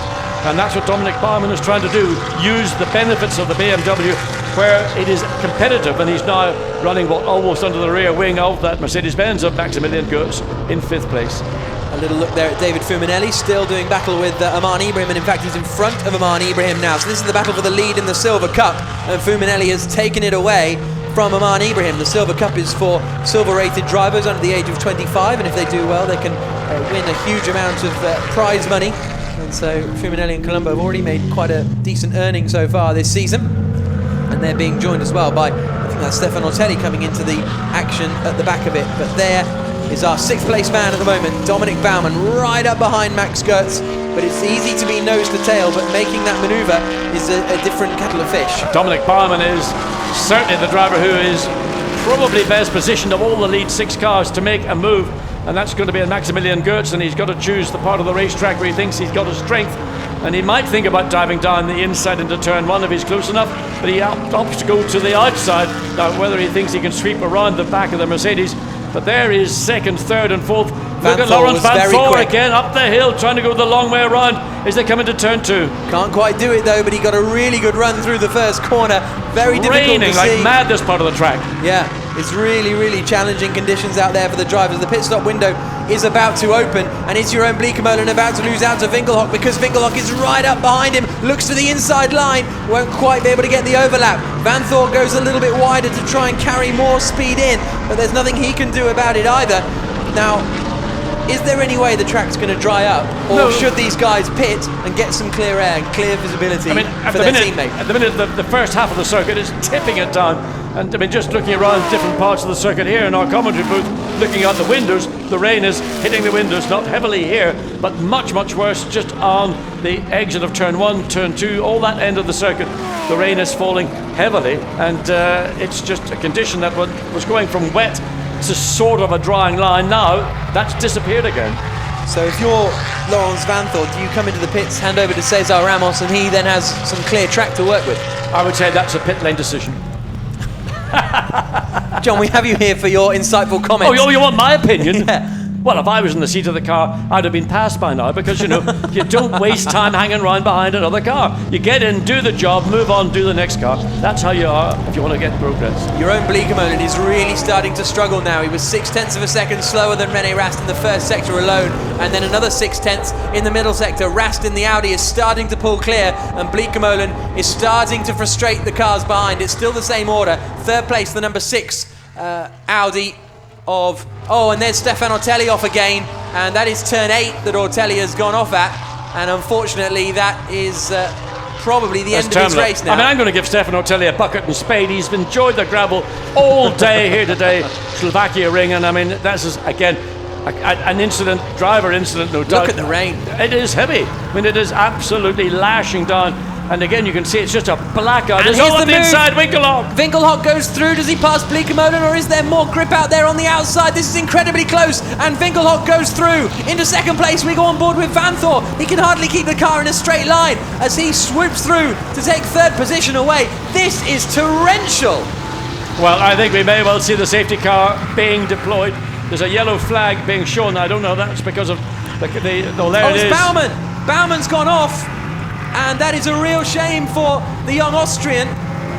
That is just after turn 1. So he must have, I reckon he's pirouetted, lost the engine, and it's getting restarted, and off goes the Ferrari of Philippe Salaquada. That's the reason why I think we're going to see a safety car deployment. And Pantano as well. Because the racetrack is saturated. Yep. Even these wet weather Pirelli tyres are struggling to try and give the drivers any level of grip whatsoever.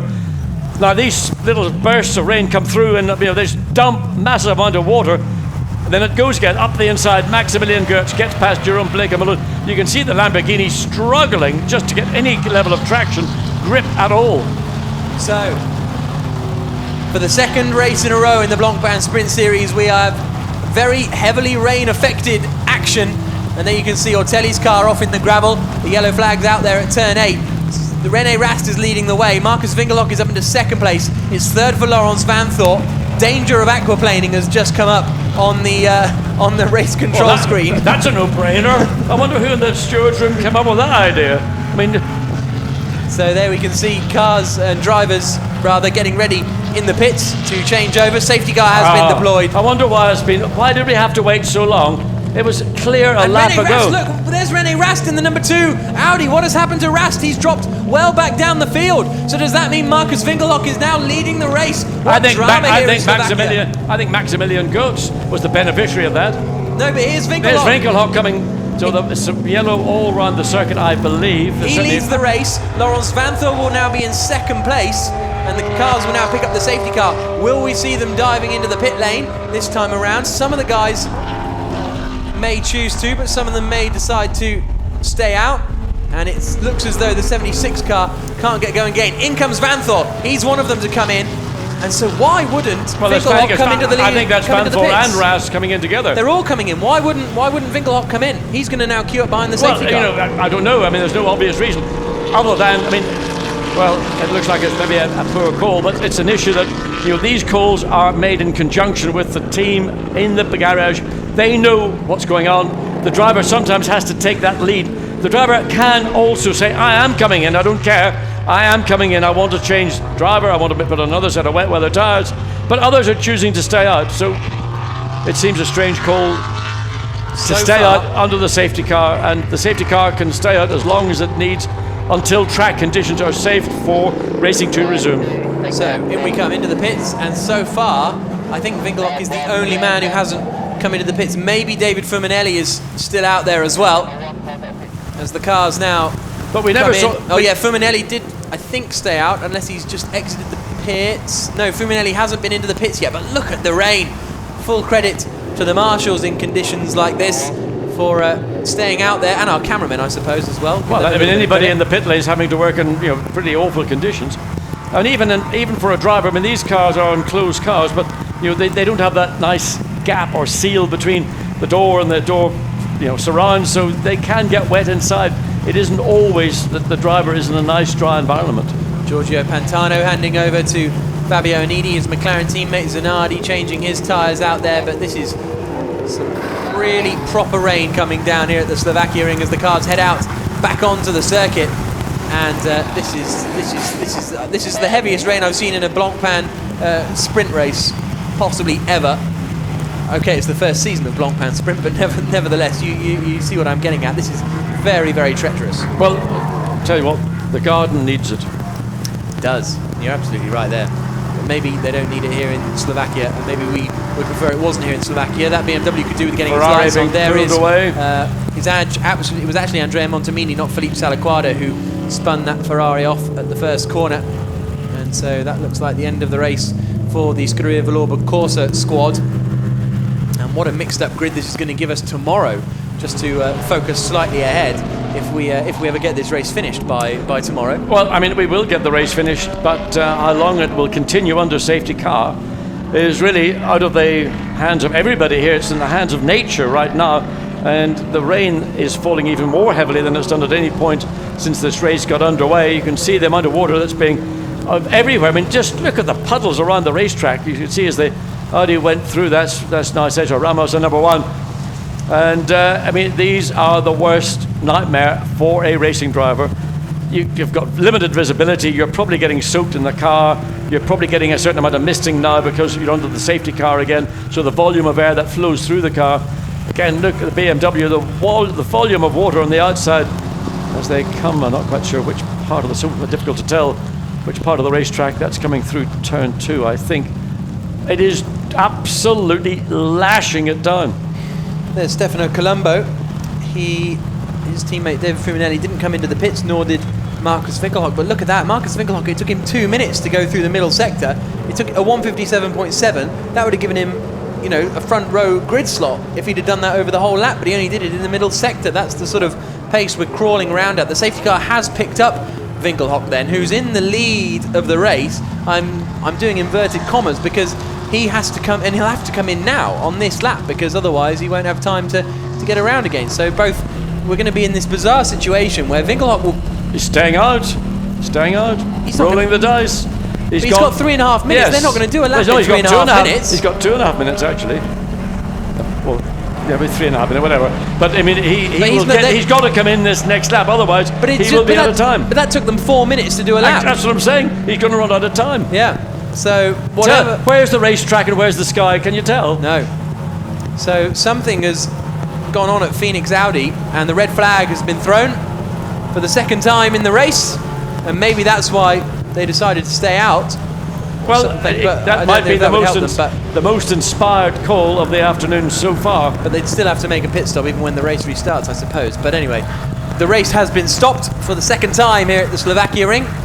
It's turning into a long afternoon and a wet afternoon, and the rain is still lashing down. I don't need to tell you that really. I can stop informing you of the weather conditions, but it is absolutely horrific, the conditions out there on the circuit. So the cars will now come to a halt with 28 minutes and 9 seconds remaining on the clock, and presumably they'll just sit it out for a bit. Well, they're going to sit it out until the rain stops, and the forecast that I was given was that it doesn't intend to stop. That was the forecast that came from nothing to do with WRT weather forecast. It said it would start raining around about 3 o'clock. Well, they got that slightly wrong in terms, it came 10 minutes earlier, and it would more or less continue unbroken all the way through until this evening. I mean, we're going to get soaked going to the rent car, for goodness sake. Oh dear. Get your priorities. You left the window open, didn't you? No, I closed it. I did actually keep it closed. We're seeing a nice slow-mo of the Alex Zanardi pit stop. You can see the chap's goggles have gone amiss as he gets to work on the front left, and then the car, oh, that's him pulling out the air jacks, and it drops to the ground, and then watch these, and the rear wheels will spin up and he'll head away. But there are the cars then on the grid. Jack, you just said something, rear wheels will spin up. Do you realise in Australia, in their Super V8s, if you leave the pits and spin a wheel, you get a penalty? Really? Absolutely. Absolutely. A bit small-minded of them, but anyway. Boring, isn't it? Well, that's the rules and regulations. It's to avoid a car fishtailing as it leaves its pit block. Potentially, if somebody happened to be in proximity, that they could get clipped by a car fishtailing. Stefan Sarazan, for the first time. Got it in, didn't I? Yeah, exactly. For the first time ever, I saw some 11s laid down in a garage the other day as Stefan Sarazan booted his car out of the garage. He left 2 long trails of rubber going out of the garage. It gave us quite a fright as he pulled out into the pit lane. But now he had a full charge then, didn't he? He did. And, or it was a full charge. Yeah. So there is. Well, it's not Sten Pentis anymore. It's Chris van der Drift, I think, has taken over. Yep. So it's only Winkelhock and 27, which is Stefan Landman. Neither of those two have come into the pits. David Fuminelli has come into the pits, but under the red flag conditions. So basically, we've got all our second drivers out there except for Marcus Winkelhock, who was the man who started the race, who shouldn't really be out there. Well, technically at this point he is allowed to be out there, but let's say when this race gets underway, you've got effectively 3 minutes to get from this restart under a safety car back into the pit lane and be over the pit lane line within 3 minutes, and you're looking at some of the last laps we did under safety cars of 4 minutes 09. 4:59. Well, I mean, just looks to me as if they're not going to make it back in time. But he's still behind the safety car, so if he dives into the pits now, maybe he'll get away with it. But if he does, he'll be at the back of the queue as opposed to leading where he the race. was in the queue. Well, he was leading the race. Yeah, exactly. So there we are. 3:45 local time here in Slovakia. Just 30 kilometers outside, 40 kilometers outside Bratislava. You know, we're bringing you these dramatic pictures from the Slovakia ring. You've got to think about the cameramen that are out around the racetrack, and there's a dozen or more of them in these appalling conditions. So it is absolutely, these guys, they earn what they earn by commitment.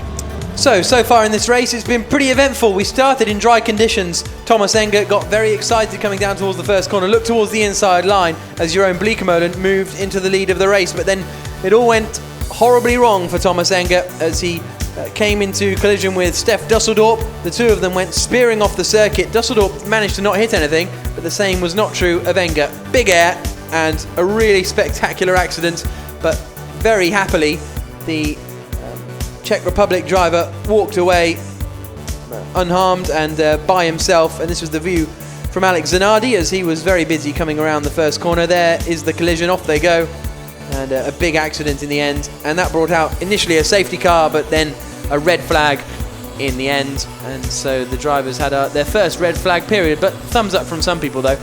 There were great battles when the race got back underway, and Zanardi was tapped into a spin by Dominic Baumann and then came together with Luca Stoltz as he tried to rejoin the circuit. Stefan Otelli had a little off-track excursion, not for the first time this weekend, and also it wouldn't be for the last time this weekend. There was the move for the lead of the race. René Rast getting up the inside of Jeroen Bleekemolen and getting past. Stef Dusseldorp ended his race in the gravel trap, and there were great battles as David Fuminelli passed Giorgio Pantano to move up into the top 10. Again, the battles continued. Laurens Vanthoor trying to go around the outside of Marcus Winkelhock, but nothing he could do there. And then Stefan Otelli was still pushing hard. That's how he lost the car at turn 8 in the battle, and that was his third trip into the gravel today. Then Jeroen Bleekemolen started to slip back down the order, but the rain was getting really, really heavy at this point, and as they did battle, Dominic Baumann had a spin, as did Andrea Montemini, as did one of the other drivers who went off through the gravel trap, and as a result the red flag was called because it was just getting too treacherous out there. The rain, I would say, has now eased because there was a point where we couldn't see the Blancpain advertising at the back. It was just a grey out. I mean, literally you couldn't tell the racetrack from the sky. The rain has eased considerably and the clouds have passed through pretty much. Nevertheless, what we've got now is a thoroughly saturated racetrack, which, should this race get underway in these conditions, the visibility issues would be no better than they were before the safety car brought this race to a stop for a second time. And as you can see that it still actually is raining. It's just the force of the rain that we had when this race was red flagged has eased, but there is still rain falling. Yeah, absolutely, but it was a total downpour. There you can see the roof of Marcus Winkelhock's car, who is currently sort of in the lead of the race, but we'll have to wait for it to shake out because he still needs to hand over to his teammate, the Austrian driver Niki Melnhoff, but he hasn't done that just yet. But a very experienced and quick driver, Marcus Winkelhock, started his car racing career back in the late 90s in Formula Koenig. Ended up finishing third in the World Series by Renault in 2005 when Kubica won the title, and an FIA GT1 World Champion as well. So he knows what he's doing, but somewhere there must have been a communication breakdown between he and the team, and by the looks of it he's staying out there on the circuit, as we thought he may potentially come back into the pit lane. Mateusz Sosowski there and Vincent Abril.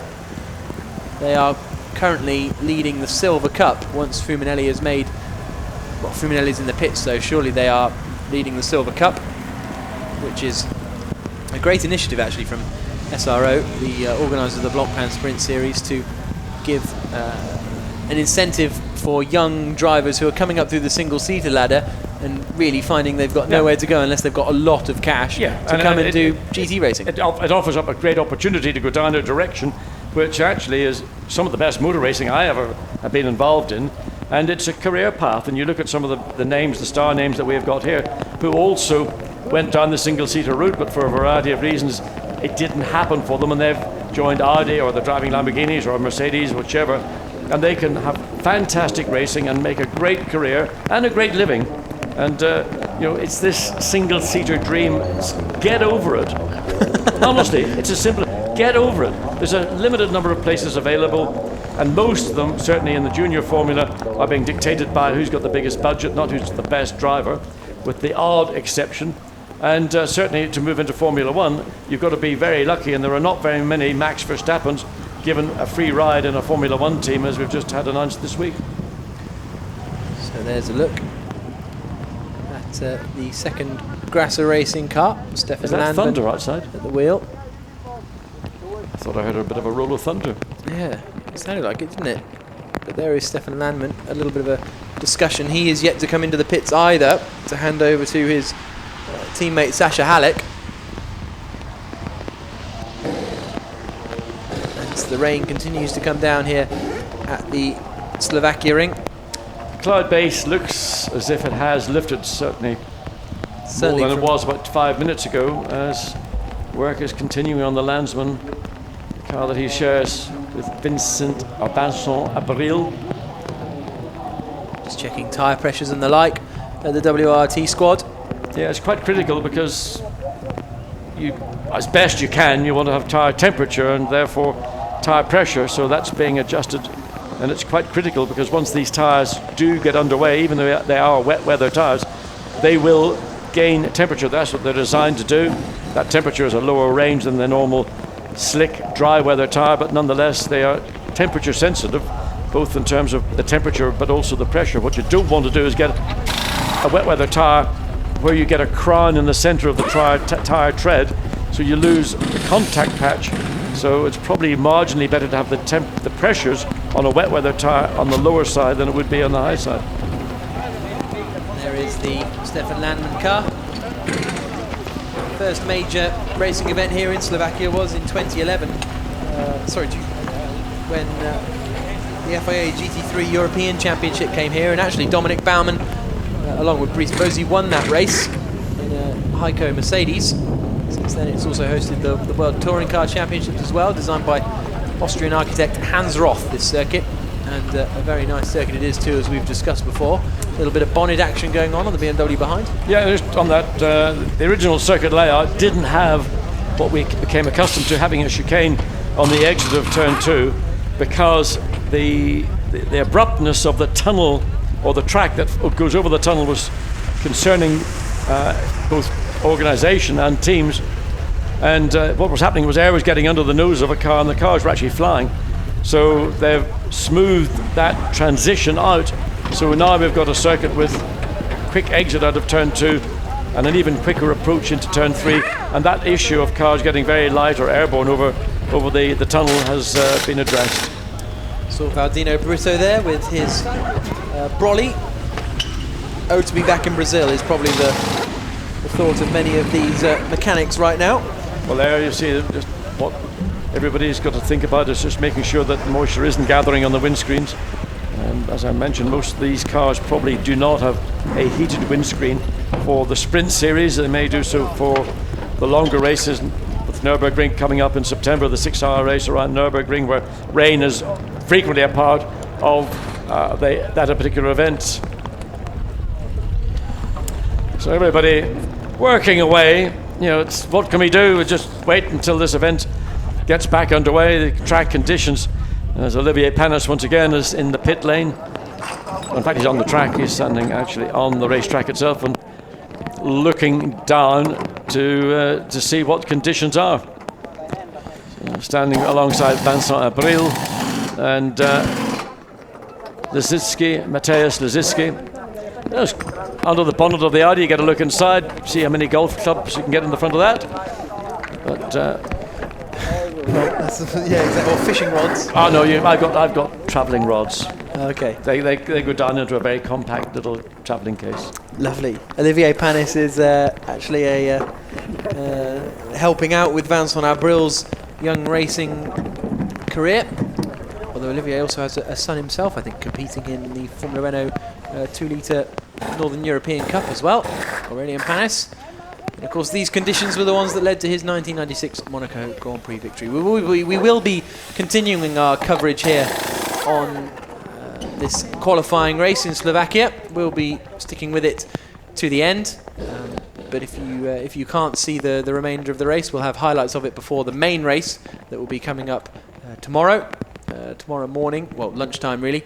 So we'll be sitting in this commentary booth until the checker flag falls, and then maybe a little bit after. But if you're leaving us before then do try and keep up with the action.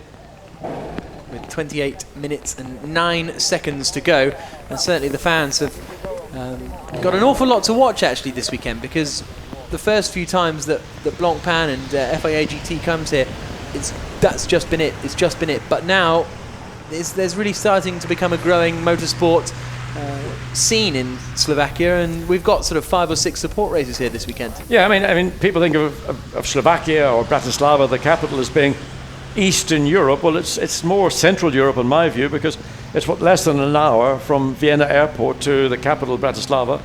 You've got all the Austrian race fans that would like to travel down to see a good weekend's motor racing, and you've got people that are living maybe in northern Italy or certainly Switzerland, and even as far apart as Germany, or dare I say it, the Czech Republic. So it is a well-located circuit for Central European racing, and just 2 weeks ago a great GT round was held here with the kind of cars we're watching here, just a slight variation on the regulation and specification of those cars. I think, if I'm not wrong, I think it was a Chevrolet Corvette won that round. I think it was ADAC Masters came here, so they had much better conditions. But until this race gets underway, we're just having to view the scene. There is the grid behind the safety car, and it's Markus Winkelhock's car that should be at the lead of these cars, but because Markus Winkelhock... Well, we've just had a message actually on race control. Cars which have not done their... Cars that have not done their stop must do it the first lap after the restart. And so it seems that they're saying, fair enough, if you haven't done it, that's okay, because the safety cars come out, we accept that. So you can do it the first lap after the restart and they won't be penalised, but they will be penalised because they'll be right to the back of the queue. I mean, the thing is, would they, after the safety car gets underway, they would be outside of the 25 to 35 minute pit stop window.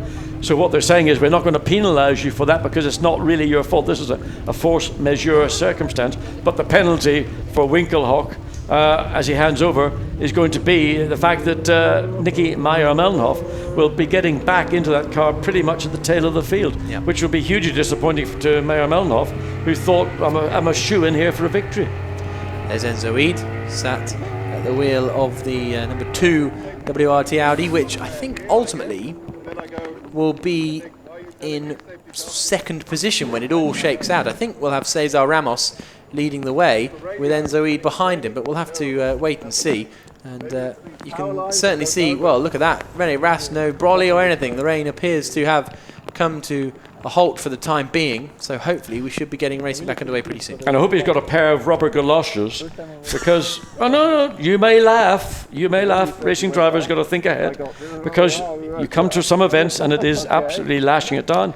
So Stefan Otelli and his teammate for this weekend in the number 9 car, Fabian Hamprecht, the young 19-year-old German, have been allowed to rejoin the race, because if you get towed out of the gravel trap, you can actually rejoin the race and continue, because we also run to the endurance rules. Yeah, but he's 3 laps down. Oh yeah, it's going to be tough, but it would be good to get... We haven't actually seen Hamprecht race in the Blancpain Sprint Series. Look how much misting there is on the window. Very difficult conditions here in the Slovakia ring. It started off with a big crash for Thomas Enger, but he was absolutely fine. The safety car came out, and then the red flag came out for that, and we also had the very difficult circumstances with the rain coming down as well, and so as a result it's that car that's leading the way. We're going to be continuing our coverage throughout for the rest of the race. We hope you can join us for it, but if not, you can catch all the highlights before the main race tomorrow. And for those of you still with us, thank you very much. And we're watching the 34 car of Stefano Colombo now, who has taken over from David Fuminelli, making his way around the circuit. So it looks like Winkelhock, the order will be Cesar Ramos in the lead of this race in the WRT number 1 Audi. Second place will be Enzo Eid. Harry Procek in the 28 Lamborghini for Grasser Racing. Looks like he'll be in third place. Fourth for Nico Verdonk in the HDP Mercedes, and fifth for Valdeno Brito in the BMW Team Brazil car. I think that's roughly how it's going to sort of shake out. These guys are making their way around the circuit because they were in the pits. David Fuminelli came into the pits when the red flag came out to do his driver change, and he's now been allowed to go around and rejoin the back of the group, as we saw with the number 9 car of Fabian Hamprecht, who competed in the Spa 24 a couple of weeks ago, finished 20th with ISR in an Audi, but now the BMW will join the back of the queue. Exactly how they'll sort out the order behind the safety car on the restart, we'll have to wait and see. But certainly the fact they're releasing cars from the pit lane and starting to talk about what you need to do after the restart hopefully suggests that we're going to be getting back going again. Now the interesting thing is where Colombo's going to... I think he fancies the front of the grid. I don't know what he thinks he's doing by pulling up down there, but either miscommunication or just simply doesn't have a clue where he ought to be. I would have assumed he should have pulled up at the tail of the line of cars that are behind the safety car. I guess the difficulty is going to be going through the timing beams, and that sort of thing might confuse the system. But there is Fabian Hamprecht, and that car in the Pro Cup. We lost Roman Rusinov after his accident in Zandvoort. He's not here this weekend, but Fabian Hamprecht, a great, young, exciting talent, really, in GT racing. It'd be great to see what the German can produce. Obviously, he's not going to be producing anything this afternoon because he's a couple of laps down, but nevertheless, good to have him out there and partnered with a teammate like Stefan Ortelli. There's an awful lot that young drivers can learn from Ortelli. The key is they're not in the position to challenge for any level of points, but this is all about learning. It's all about getting experience. You know, there will be days when you are at the front of the field and in conditions like this, and there's nothing better than learning in the first place. It's a tough situation. You've got nothing to fight for, but it's all about investment in your own experience. So there we can see the circuit conditions, which don't look horrific, but maybe there's some standing water out there. We haven't seen the course car going around on the circuit. That's a relative situation, relative comment. Those conditions, when these cars get underway, will be dire. Oh, yeah. They're just less dire when we had the race come to a second stop. But there's still so much standing water that anybody behind the lead car, which will initially, will it be Winkelhock, or will it be, in fact, Ramos? It's hard to say, but there, as I said, are wet weather tyres. You can see the deep, chunky groove, but even those, in conditions like we've seen right now, are going to be challenging. I think is the best way I would describe it. So there we can see the cars lined up. Valdeno Brito's out of his car with the brolly next to the yellow BMW Team Brazil machine just on the right hand side there. Nico Verdonk still at the wheel of his HDP Motorsport Mercedes.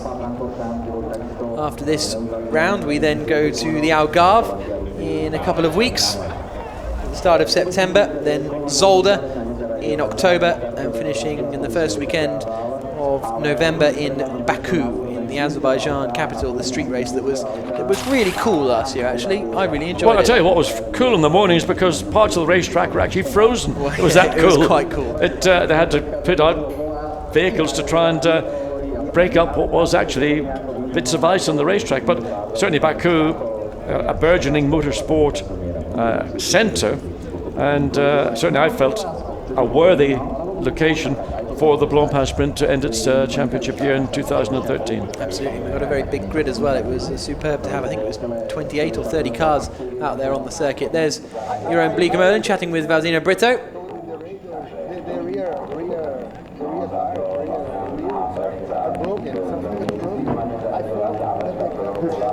he's certainly saying that his car is not performing as he would have Well, wanted. I think that's maybe a Brazilian way of doing a fishtail.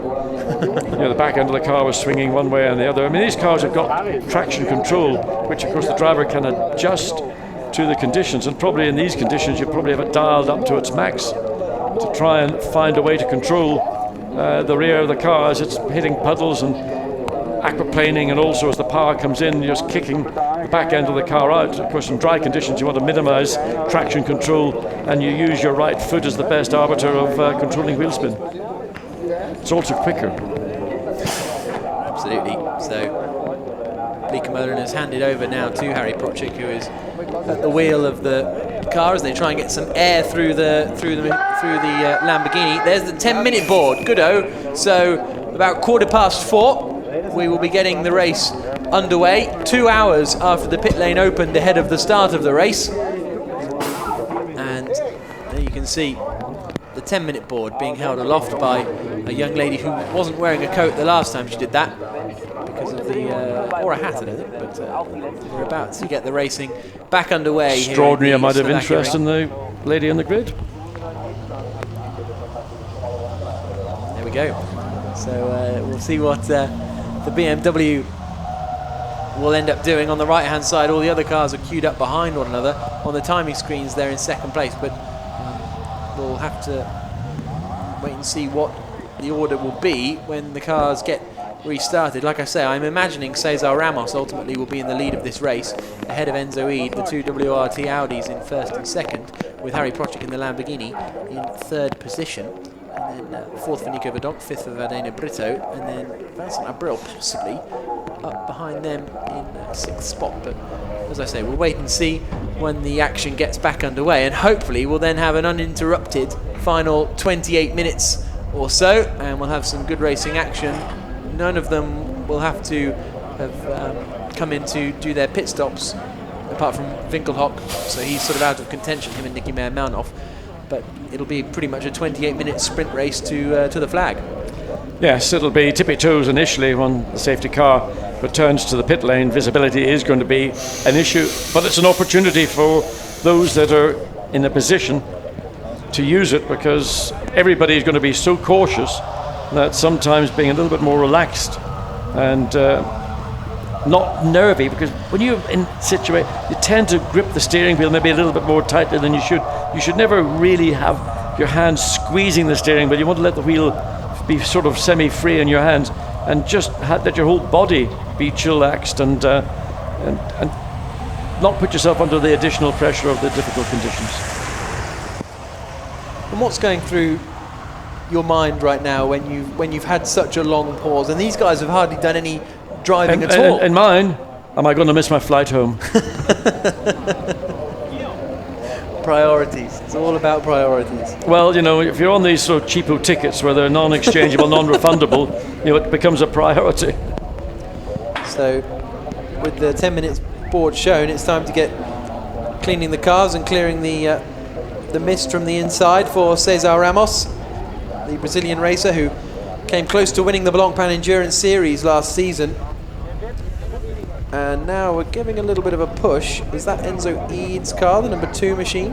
Well, I'm not entirely sure why it would be pushed ahead of Cesar Ramos, but that's a different angle. They've seen the Lamborghini also being... Okay, so now what they're doing, they've obviously found an order. They're putting them into the order that they will start behind the safety car. So that's quite simply all they've done, is pushed Cesar Ramos' car and the Lamborghini, or was that Enzo Ede's car in the Lamborghini? Anyway, certainly Harry Prochik is in the Lamborghini, that we can be sure of. We can't quite read the numbers on the two Audis. And then behind is another of the Lamborghinis of the Grasser Racing. And that would be the Landsman's car. But I don't think that one has made its pit stop yet, so he's in a similar situation to Markus Winkelhock. Yes. And it's only those two who haven't made their pit stops. So it looks as though it'll be the Enzo Ede René Rast car that will be in the lead of the race when the safety car resumes. But as I say, we'll just wait and see when they pull away, and then we'll finally know what order they were in. But there is Enzo, the young Belgian racer who was racing here in the first international GT race here back in 2011 in the GT3 European Championship. And it now looks like he will be starting in first place. Bit of a hair. Well done, well I fell spotted. for that last time because of the long Yeah, ears. big ears, yes. That'll make somebody a nice goulash stew tonight if they manage to capture it. Well, unfortunately, Mark VDS encountered a hair, didn't they, in the Spa 24 hours? Yes, they did. It's tragic when that happens. I mean, these beautiful animals, you know, they go through trauma. Like, you can't believe when a race comes to, you know, a countryside venue such as this, and it's making its way safely over the gravel and hopefully back into its little. What are hares live in? Burrows, aren't Burrows, warrens, burrows probably, I would think. Back to mum and dad. Exactly. You join us here in the Blancpain Nature Watch series. I'm not Chris at the Packham, by the way. Slovakia ring. And no, we are 5 minutes away now from the restart of this race. There's the 5-minute board being held aloft, and it now looks as though it'll be Enzo Eade who is going to resume in the lead of the race. So I imagine they'll have picked a lap before the red flag came out, and whatever happened, however, it may be in the pit stops or something like that, the order got changed and it's been switched back. But there you can see. When the safety car goes in, you're racing. So when the safety car goes in, you're racing is the message. Okay. I think the driver's concentration really, once this race gets underway, whatever has been spoken about between one of his engineers and the driver is, you know, all your concentration will be focused on what's happening directly ahead of you, and visibility will probably be, well, apart from the car who is leading, which looks like it will be Enzo Eade when the safety car comes in.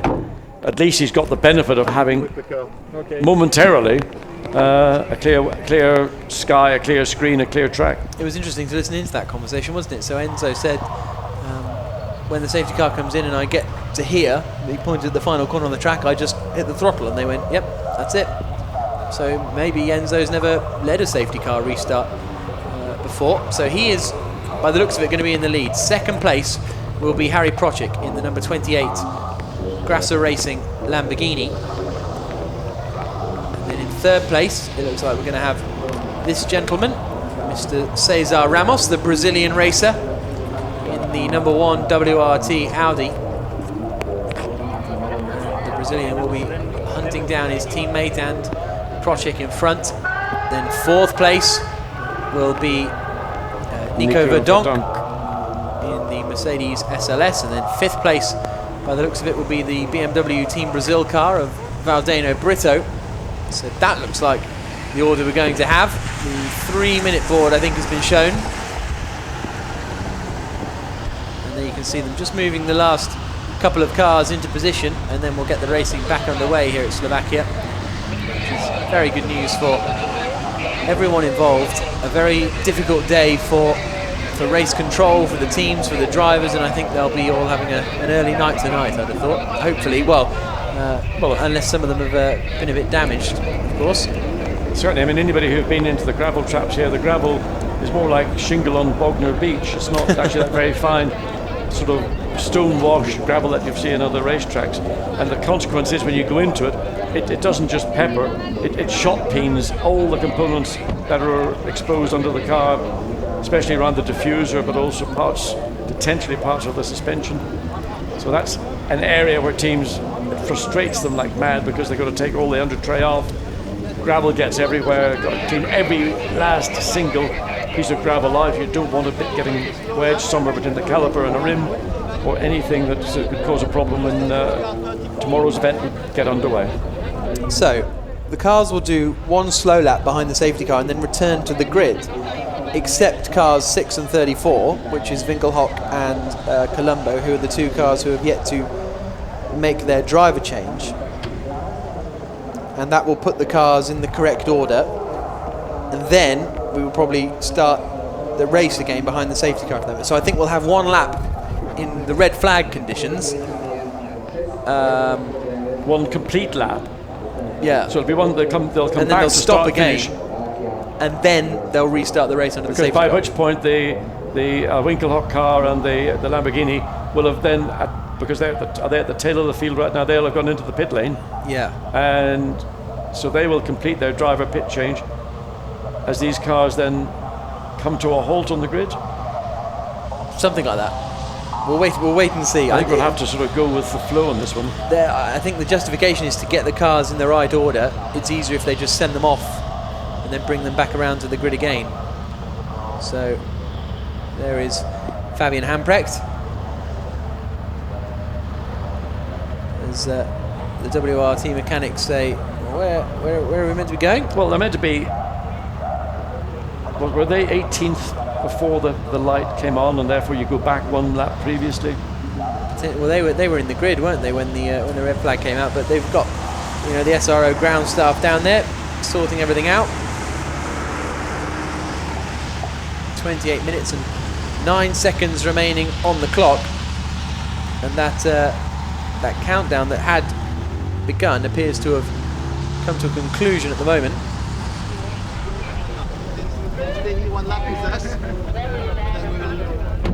And there you can see the car of Winkelhock being pushed forward now from the back of the grid.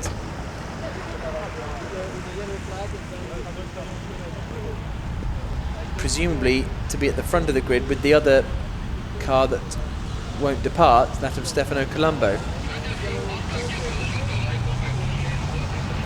No, Colombo has. Okay, so I'm not. Okay, so Colombo should have joined the back of the pack, but because he didn't in that 34 BMW, because he drove to the front, yes. We have to have him wait whilst all the rest of the pack goes, and then he can join the back of the pack. At which point Winkelhock is behind the BMW. Yeah. At the minute. And then once the safety car comes in, Winkelhock will come into the pits and hand over to Nicky Meyer-Malnoff. Something like that is about to unfold. But our race leader, nevertheless, will be Enzo Eid behind the safety car once we get the action underway.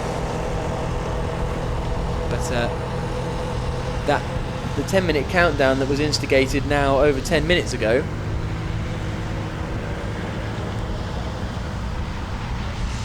Now the yellow flag being lifted at the front of the grid.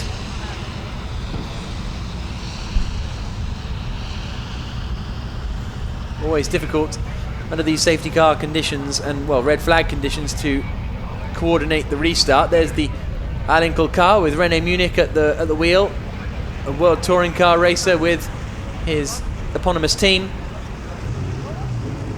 And the good news is, it sounds like we're having some engines fired up. So the safety car pulls away. Now, Enzo Eid follows. Well, is he following or not? I think he has left the... No, he hasn't. He's still there. The safety car is, well, they are now making, there was quite a gap between the safety car and the first of the cars in the chain to follow the safety car around.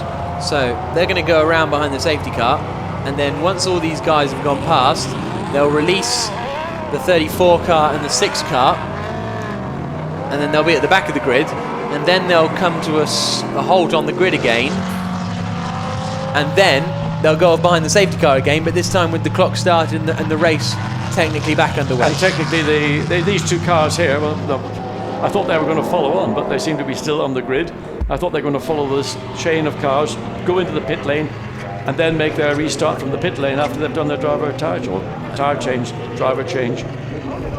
They are actually just going to remain on the grid for the time being, whilst they push them back. Maybe they're going to be pushed to the back of the grid, and then they will be tagged on to the tail end of this line of cars that will then... They're not going to take up their grid positions. They're all going to line up single file, I'm assuming, behind the safety car. So the cars will stop on the grid to be placed in their correct positions, is the message from race control. Because I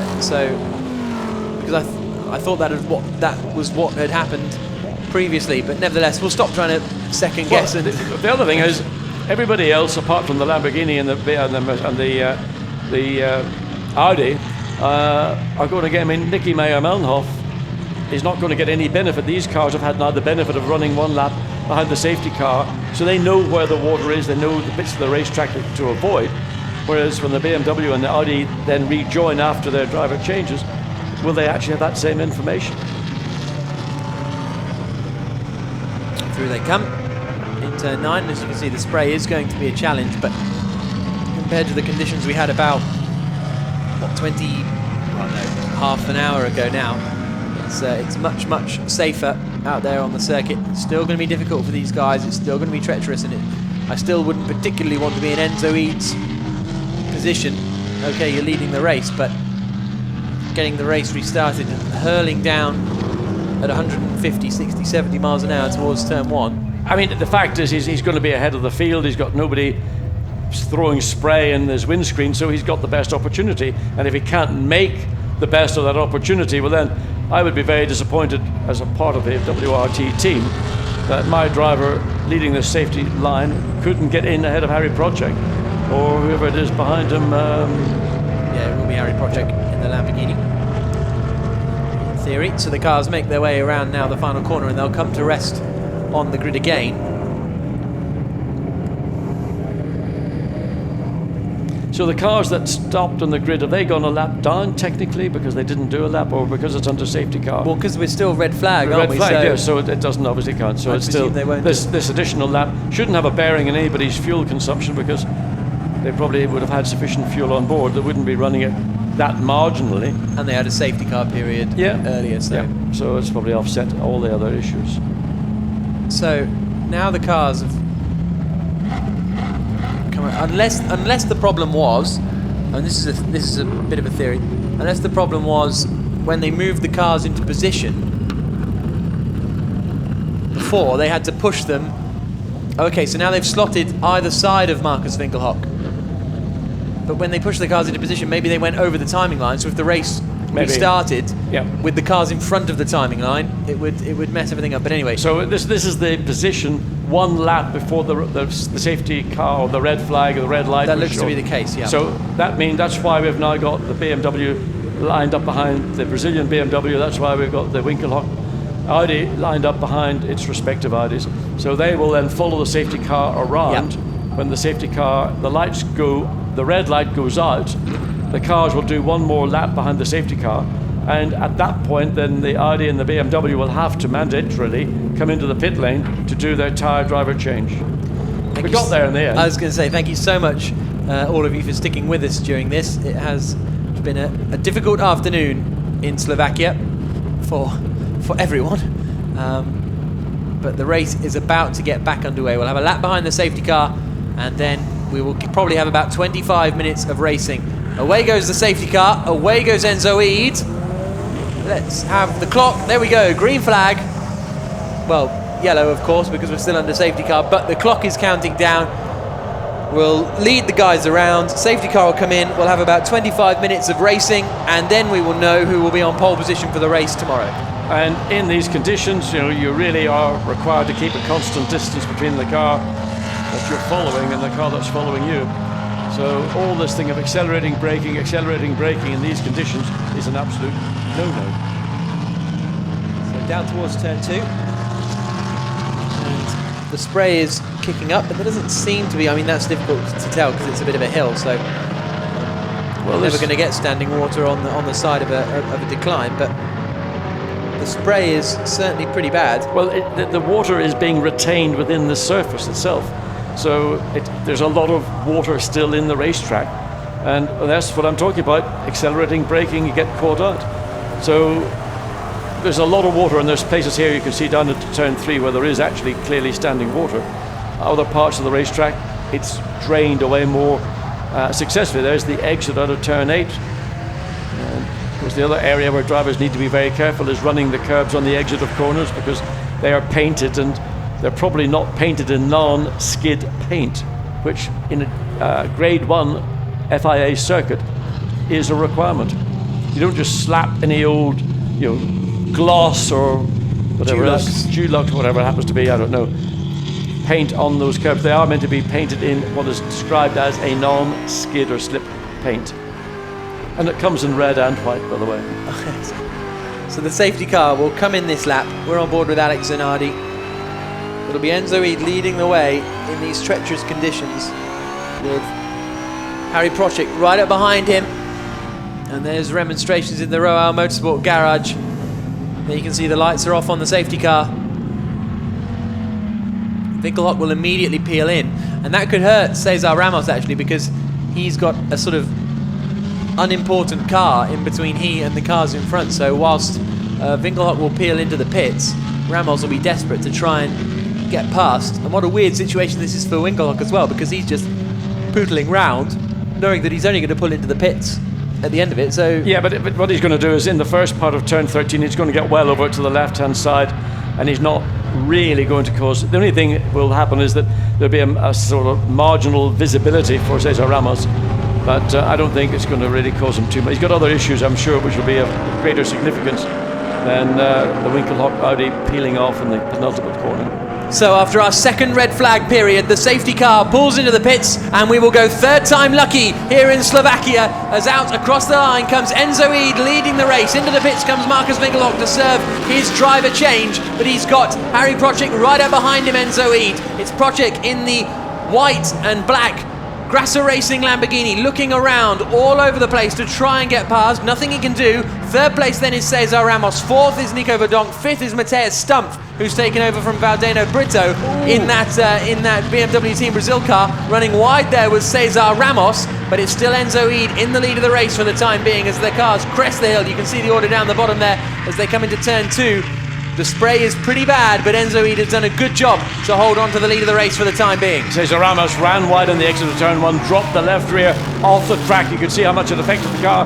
Nicky Meyer-Meldenhoff back into the car that technically had led at one point, the Winkelhock car, so it is going to make its way back. And what a disappointment how the Phoenix team managed to misjudge that pit stop, whether it was a miscommunication or possibly something in the radio wasn't functioning. But Harry Procek still pushing very hard, as is Cesar Ramos in the third place Audi. So these three cars, well, not quite, I was going to say, opening up a gap between Nico Verdonk. Nico Verdonk is under pressure from the Brazil BMW directly behind, so his mirrors are full of that and probably focused more on what's happening behind than worrying about trying to get up and into contact with the third place Audi. It'll be interesting to see what Cesar Ramos in that third place Audi can do, though. He's possibly the strongest of the top three drivers out there. The 2010 Italian Formula 3 champion, almost won the Blancpain Endurance Series last year with Kessel Ferrari, and he is now trying to hunt down the race leaders. On board we go with Alex Zanardi in 10th place at the moment on the brakes,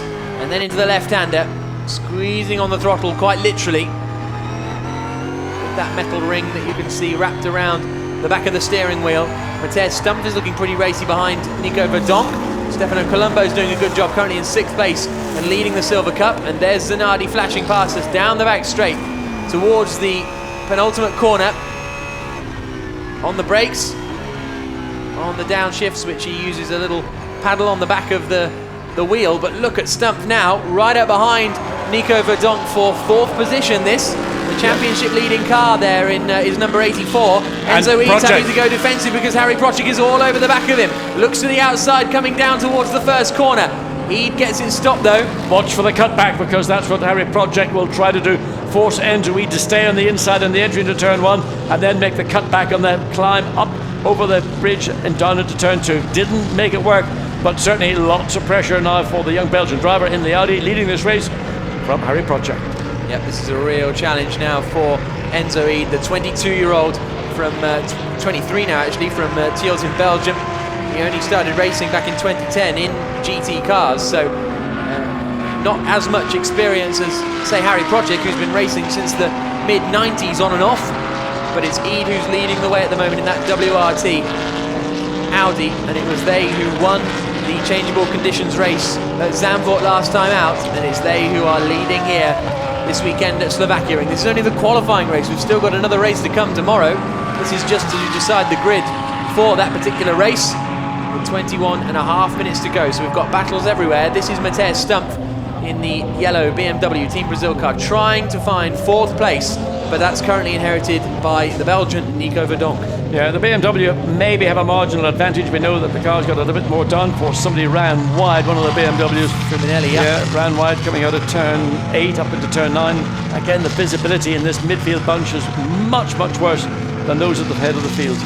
It's all starting to close in up at the front, isn't it? And there is Colombo, I should say, not Fuminelli, after his trip through the well, just ran wide, really didn't get involved in any of the twitch from Enzo Ede as he comes out. That surely had to see him get out of the throttle, and that's going to be a great chance for Harry Procek down towards the penultimate corner. The long right-hander, he looks to the outside, but he's not quite close enough to get anything done. Enzo Ede goes wide. Is there the gap there? No, just can't quite get the nose in. But every project is applying pressure to Enzo Ede. You can see that a little mistake was made just coming onto the back straight, just got a little bit too far to the left. Had to check the car on the throttle. That gave every project. Look at that. But that's the visibility you're seeing from the Lamborghini. You've got to use your peripheral vision out to the left, out to the right to see where you are, particularly as you come into the braking zones. Again, project saying extreme left. Now we're going to look to try and make the cut back to get the advantage as they come out turn one and then the run up. But both cars more or less back to status quo. Ede's pretty strong, isn't he? Coming out of the corner on traction. Seems to get the job done there and is able to not be under too much pressure from Project coming down into the second corner. So this battle is going to run and run, you feel. And a drive-through penalty for car number 9, which is Hamprecht and Stefan Otelli for entering the pit lane under the red flag conditions, which they definitely did. And so that's a fair enough penalty, I suppose, as we continue on board with Harry Project chasing down Enzo Ede in front through the left-hand kink now at turn 4. Then the double right-handers of 5 and 6. This is the corner into turn 6 that caused a number of the Audis so much problem in dry qualifying and practice. Rennie Ras, come on Rennie. Oh, he's gone wide. Enzo was at the... that was Cesar Ramos. Yeah, Cesar Ramos. And the Mercedes Van Donk has got alongside, but Ramos is on the inside. He's just about consolidated. Van Donk dives on the inside into turn 8. Forces the issue alongside up now to turn 9. The Mercedes should have the advantage. Here they come towards the left hand, and the Mercedes is on the inside line, and Nico Verdonk goes through. Ramos though tries to hold it all the way around the outside in these wet conditions, and he's done it. Great stuff from Cesar Ramos, but Nico Verdonk really pushing hard, and Matthias Stumpf is right behind them to take any advantage, and it looked as though Ramos was going in a bit deep there, but he did manage to get the car stopped in time. So it's now just 2 for the lead and then 3 for third. And in all situations, it's the WRT Audis doing the defending. Wow, that was a very exciting little half of a lap. Now Project again dives on, this time down the inside, but not sufficiently close enough to get alongside. Mercedes this time again coming back at Cesar Ramos. Nico Verdonk, of course, primarily a single-seater driver into GT racing, and that's the kind of combative style of racing you get from spending time in GT racing. But Cesar Ramos again very strong off turn 13, 14, stretches the gap, pulls away from the young Dutch driver in the Mercedes-Benz. On board we go again with Harry Project, half a second behind Enzo Ede, currently in the lead of the race, down in towards the first corner, and he's a little further away this time than he has been on previous laps, and out now towards turn number 2. At least he's got slightly better visibility. The track conditions have improved, improving lap by lap, particularly on the racing line. So you can actually see the Audi more than just see the taillight. You can actually see the formation of the car. But there's still a ton of water on the circuit as Project comes out to give himself a view of where precisely he wants to enter the corner. Enzo Ede runs slightly wide on the entry, but brings it back to clip the final apex of the second part of turn 3, then across the track to the left to turn into turn 4. And then from there back again to the right for turn 5, which automatically then flows into the never-ending turn 6. And Enzo Ede has actually eked out. Yeah, he's driving well actually, Enzo Ede, in these he's settled down. conditions. The key is, I think he was slightly nervous at the beginning of the restart. Now he's settled down. He's more comfortable, and he's not reacting too much now to the pressure coming from Harry Project, as this battle for third place is drawing itself up to the tail of the Lamborghini. So it's really Enzo Ede leading, and it's a 4-way battle now for second place. Yep, absolutely. Someone running wide in the background there. Didn't quite make out who that was, and that's Rene Munich, who's gone off into the gravel trap. He recovers without too much drama, so Rene Munich getting away with that one, running down the field in 21st position at the moment, I think. Rene Munich, no, sorry, 15th position at the moment. And I just wonder how much gravel that car might have scooped back onto the racetrack. He was shaking the car around to try and rid it of the gravel, but Matthias Stumpf really sitting back watching all this action, thinking if and or but, what can I do? Because he needs 2 of these cars to get a little bit friendly on the racetrack and give the opportunity for the BMW to leapfrog up to 3rd place. Second, certainly 4th place. Yep, Cesar Ramos taking a very different line out of those out of that penultimate corner to all the other guys. Goes out a little wider earlier on, but across the line we come, and it's now 0.8 of a second between race leader Enzo Ede and second place man Harry Project. So he's pulling away every lap now, Ede, as they come down towards turn number 1. Into the pits comes Hamprecht to serve his drive-through penalty. Oh, Ramos again, the back end of the Audi. Gets it on the curb on the exit of the corner and the back end steps out, and that's the sort of thing Nico Verdonk is looking for. You can see he's on the flashers on the Mercedes, everything possible to get the concentration distraction that he wants from the third place Brazilian driver. So 15 minutes to go here in Slovakia as we come down into the hairpin of turn 3. Once again we're on board with Harry Procek, the man who is only 8 points off the lead of the championship, and that car is 2 places behind, so this would be a help towards their championship hopes. But the main race, the main points come tomorrow in the main race. And there's Gottfried Grasser, the boss of the Grasser Racing team, watching on. How many times have we seen that shot this season of him nervously watching his cars do battle for victory? Not something we've seen in the past from the Grasser Racing team, but they, with the help of Jeroen Bleekemolen, have really sorted themselves out this season and have been phenomenally strong.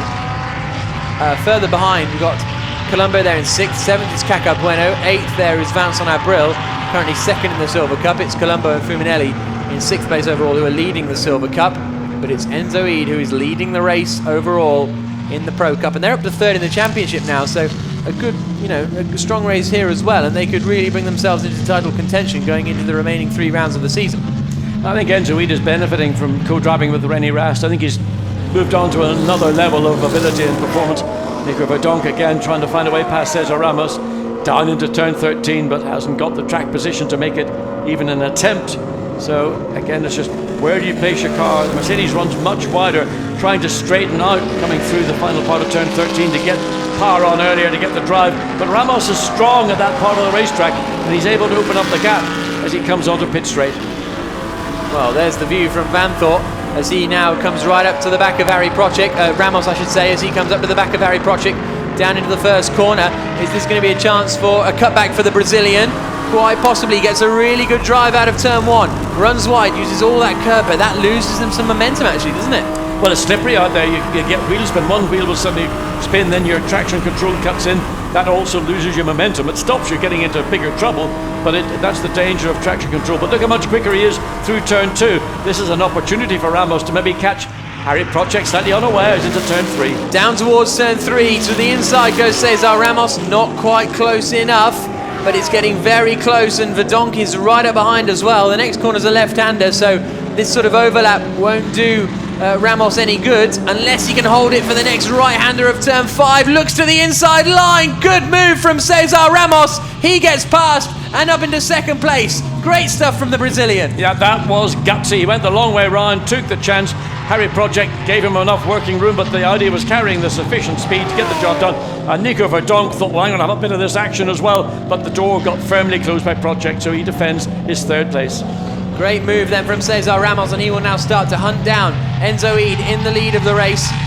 So that's 3rd place now for Harry Procek, but Nico Verdonk has still got Matej Stump right up behind him, as he has had since the race restarted behind the safety car about 10 minutes ago or so.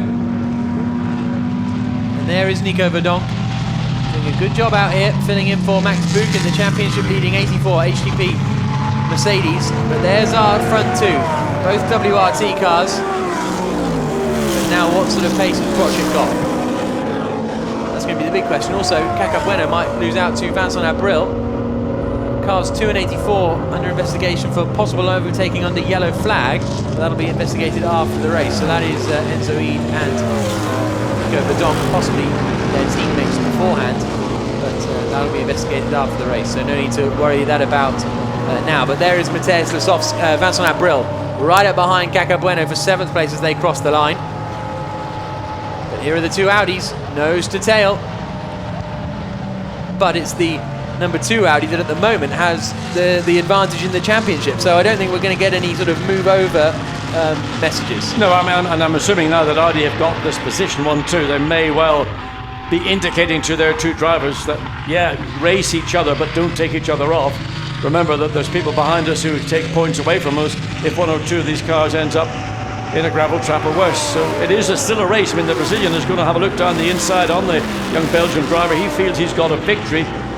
Potential, certainly pace with Laurens van Voor and Sergio Ramos, car number 1. That was the car that set the pole position. So they might feel that this is their race, and all it takes is a little mistake from the lead Audi, and that'll be Cesar Ramos all over. And they've almost the commitment that Ramos had when he went around the outside of Harry Project in the Lamborghini a couple of laps ago indicates he's not here just for a run. Yep, and he is right up behind his teammate now, Enzo Ede in the lead of the race, and then everyone's queuing up behind Harry Project further back. But he's done a good job to consolidate this lead for the time being, because he, as you say, he looked a little nervy at the start, but then look at this queue of cars. Brilliant stuff from 3rd down to 8th place there, Vincent Abril. 9th place at the moment is Marc Basseng. He's leading the Pro-Am class, and it's that BMW in the middle of that squabbling pack that is leading the Silver Cup. As we go on board again with Cesar Ramos through the right-hand kink at turn 11. Sideways action from Enzo Ede as he comes out onto the back straight through 12, and now down the long drag to turn 13. And there you can see drivers actually staying slightly over to the right on the wetter part of the racetrack. Trying, partly it's a bit of a defensive move, but principally it's just to make sure that the wet weather tyres stay cool as possible, with the dry-ish looking left-hand side of the racetrack coming into turn 13. Nowhere near drying line, but it's less wet on the line now than it would have been 3 or 4 laps ago. Vincent Abril, you can see, is at the back of this queue, currently down in 8th place, but here's the battle for the lead. Cesar Ramos closing and closing on Enzo Ede, who gets a little out of shape under braking. Nothing too dramatic, but he's certainly having to work hard, as is Vincent Abril, desperate to get past Caca Bueno and take 7th place away, and more importantly closing on his Silver Cup rival Stefano Colombo, who's just 2 places in front of him, with only 9 minutes to go here in the Slovakia ring, and it's nose to tail for the lead still between the 2 teammates. And Stefano Colombo's actually closing up a little bit on Bueno in that 7th position, or sorry, Matthias Stumpf in 5th position, Caca Bueno in 7th. So there are battles not just here at the lead. We're watching the lead 2 cars go through as Vincent Vos strokes his chin, the wily sage who runs WRT on behalf of Audi Belgium, but very much a part of the Audi Motorsport family, and letting these 2 drivers race each other. Oh, and that's a shame for Lucas Wolf. He has gone off the circuit. Turn 1. Yeah, I think you're right. That's on the. He's gone right through on the exit of turn 1. He was running in 15th place, Wolf, but he may well have dropped. Well, maybe not actually, because there weren't too many cars near him. But he's gone into the gravel all by himself, by the looks of things, and then has just sort of driven through to get to the escape road at the far end. Of course, with all the heavy rain, the gravel has become more compacted. It will need to be raked up tonight to aerate it and let it do the job it's there to do. That's what happens when you get heavy rainstorms. It just tends to compact it all into a mass. Harry Project has just gone 4/10 of a second quicker than the 2 Audis in front of him in the first sector. What's the middle sector looking like? No, he's about 6/10 of a second slower, so it's sort of balanced out, but Project all of a sudden looking quite quick. Also looking quite quick is Vincent Abril, yeah, looking to try and get past Caca Bueno as they come down towards the right-hander. Looks to the inside line and he's got past. Yes, good pass by Vincent Abril. And there you can see in the WRT garage, they appreciate that manoeuvre, but Caca Bueno is slightly better positioned in the corner to try and make the cutback, but Abril has got the advantage. The Audi seems to have very good traction, in particular out of turn 13, as we see this battle again. Enzo Ede not being defensive, but just putting his car where he knows the Brazilian wants to put his car. And now we have got, and that's the move for the lead of the Silver Cup. Vincent Abril going around the outside of Stefano Colombo at turn 1. What an impressive manoeuvre from the Frenchman. I didn't really see that coming. Well, two cars and 2 corners, basically. So he did a great job going into turn 13, and then got the run out of 13 and got himself up alongside the BMW and took that position away as well. Stefano Colombo losing 1 more position, and of course, as you mentioned, there's the Silver Cup for these young up-and-coming drivers who are looking to make a career in GT racing. And certainly impressive stuff from Vincent Abril. He set the fastest first sector time along with it, so he is really on a mission, as is Cesar Ramos, still in 2nd position though, the Brazilian, right up behind the Belgian Enzo Ede in the lead of the race. The 2 WRT cars nose to tail. On board we go with Cesar Ramos in that 2nd spot through the long right-hander, a little left kink now. It's always the back end of the car. He's gone. He spun it. What have you done, Enzo? He spun the car from the lead of the race, and Vincent Voss can't believe it. He's got to wait now to get back onto the circuit. That's Marc Bassin going past, so that'll be down in 10th position for Enzo Ede. Frustration in the WRT garage, and frustration, no doubt, for Enzo himself, because he was staring at a front row start for tomorrow's main race. I mean, I don't really understand. I think other than he was in turn 8, he was probably a bit more to the middle of the racetrack than he needed to be. And once the back end of the Audi started to swing out, the pendulum effect took over, and Cesar Ramos saw it all, just checked his car and got clear of the spinning Enzo Ede. Enzo will be, I don't know what he's going to be, apart from furious with himself. You could see the response from the Audi WRT team at that, what looks like a harmless spin, in that it's anything but harmless because it damages the potential of Enzo Ede and René Rast in the principal race tomorrow afternoon. They're going to be really handicapped now, falling back. Wait to see where Enzo Ede comes across start-finish line. It is in 8th place. No, it'll be further than that because Bassin got past him as well. Zanardi even possibly. No, maybe not Zanardi. No, it's 9th place then for Enzo Ede. But here's the look from Vincent Abril. He's absolutely on it. And he's now gone past Matthias Stumpf and is up into 4th position. Stumpf's fighting back though on the exit. On the run down now towards turn 2. The BMW has the inside line. Abril will try and squeeze him towards the inside. He may be able to try and hang on all the way around the outside here at turn 2, but he's not quite able to. Stumpf gets back past, but what a great scrap this is. And more concern in the it's the highs and lows really for WRT at the moment. The Sasha Halek Lamborghini has been off at turn 8, but now they've been joined in this battle by Stefano Colombo, and so we've got our 2 Silver Cup runners, 1st and 2nd again. Well, I mean, Vincent Abril is being so strong trying to get past the BMW that he's forgotten that Matthias Colombo behind in that Silver Cup battle is actually closing down. So putting yourself into jeopardy by trying to get past a car that is in effect outside of your category in 4th place, Matthias Stumpf has allowed Stefano Colombo to draw right back up to the tail of the Audi. So that's where experience and maturity comes into play. The Silver Cup guys are also in the overall championship, so it's not like it's a totally different class as in Pro and Pro-Am, but they still get Pro points, but there's a separate categorization just for the Silver Cup guys. Here's a look at Enzo Ede then, and the back, he just seems to start to lose the back end, and instead of straightening it up, tries to save it, and it backfires on him. But he's on the wrong part of the racetrack. He's too far over to the right as he entered into turn 8, and once he got out there, he had to get out of the throttle, and of course, without drive to stabilize the back of the car, that's where the pendulum effect plays. The battle for 2nd place still going on now with our 2 championship battlers. It's the 84 car that leads the championship. The Lamborghini that is in front at the moment is the car chasing as they come out onto the start-finish straight again. 8 points separate these 2, but in reverse order. And across the line they come, just 0.4 of a second between Harry Procik and Nico Verdonk down towards turn number 1 with less than 3 minutes to go. So this will be the penultimate lap of the race now.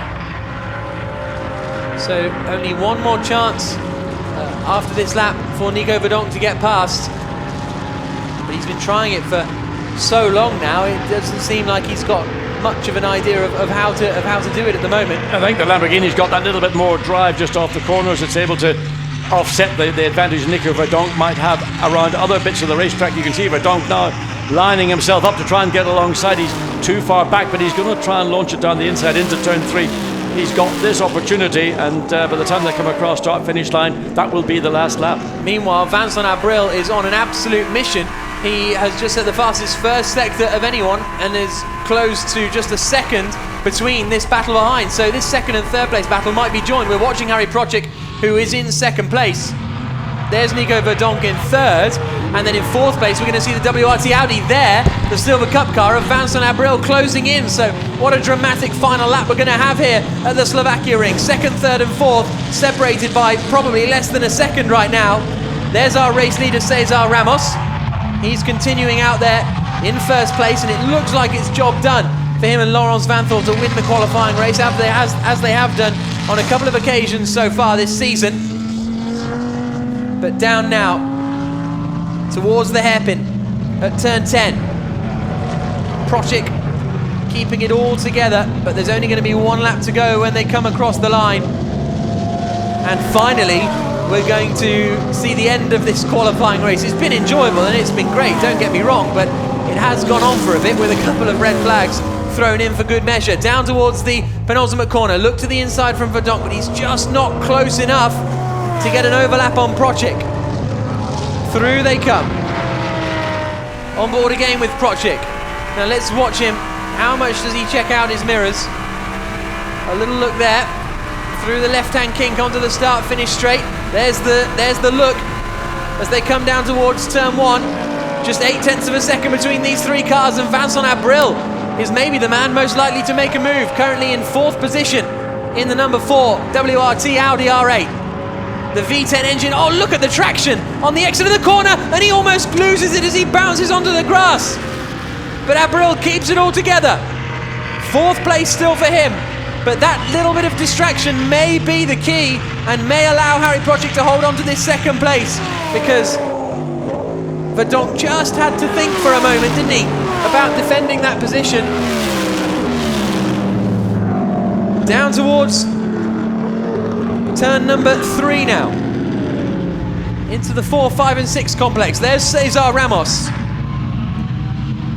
They won the qualifying race at Nogaro, the first race of the season. They've had 2 pole positions as well, but they're down in 5th place in the championship, Cesar Ramos and Laurens Vanthoor. Things just haven't worked out for them. But maybe now, this weekend in Slovakia, they can start to put things back on track. But these are our 2 championship challengers. That Mercedes is leading the championship, 8 points clear of that Lamborghini in front. And the Silver Cup car behind. It's the WRT Audi. It doesn't look as though we're going to get any place change now, does it? It's all just quietened down on this final lap or so, although Abril has just thrown it through turn 9. Under braking for turn 10.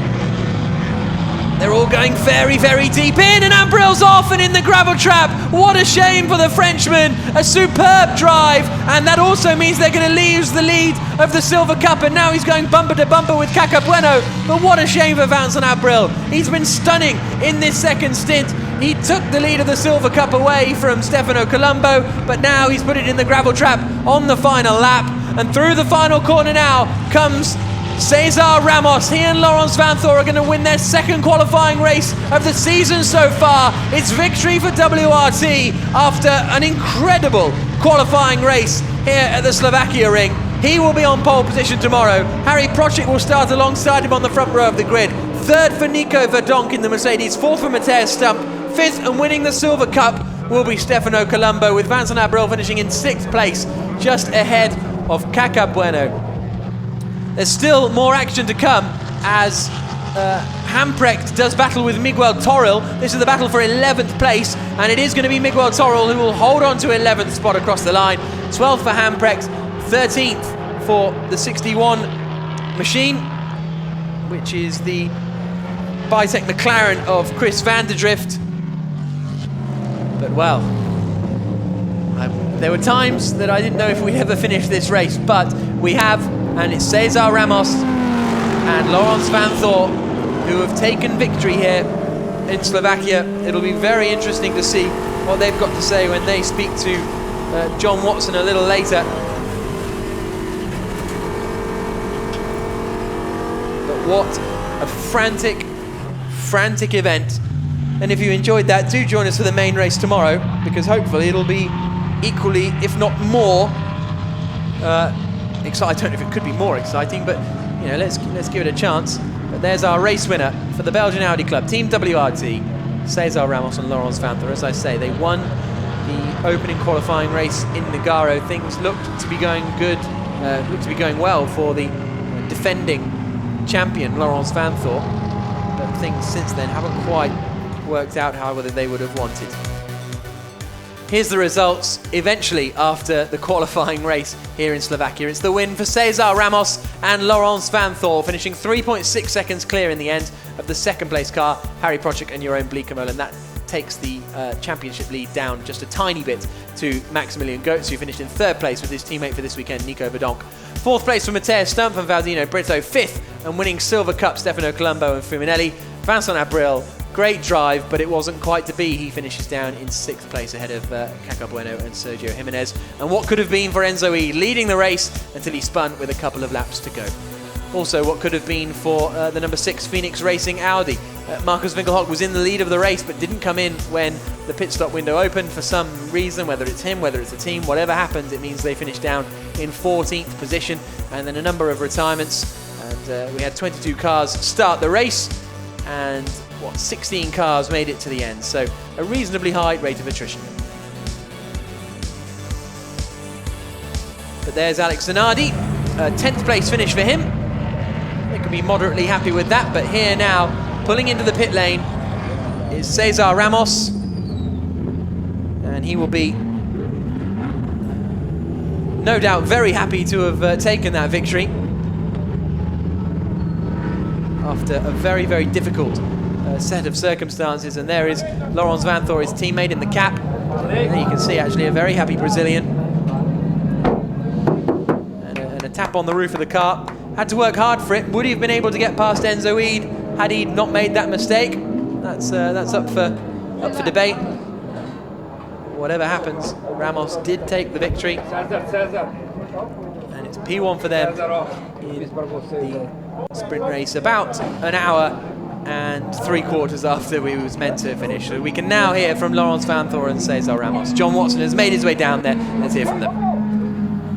Cesar Ramos, fantastic, terrible conditions. And Laurens Vanthoor, you started the race, but I'm going to start with the man who finished.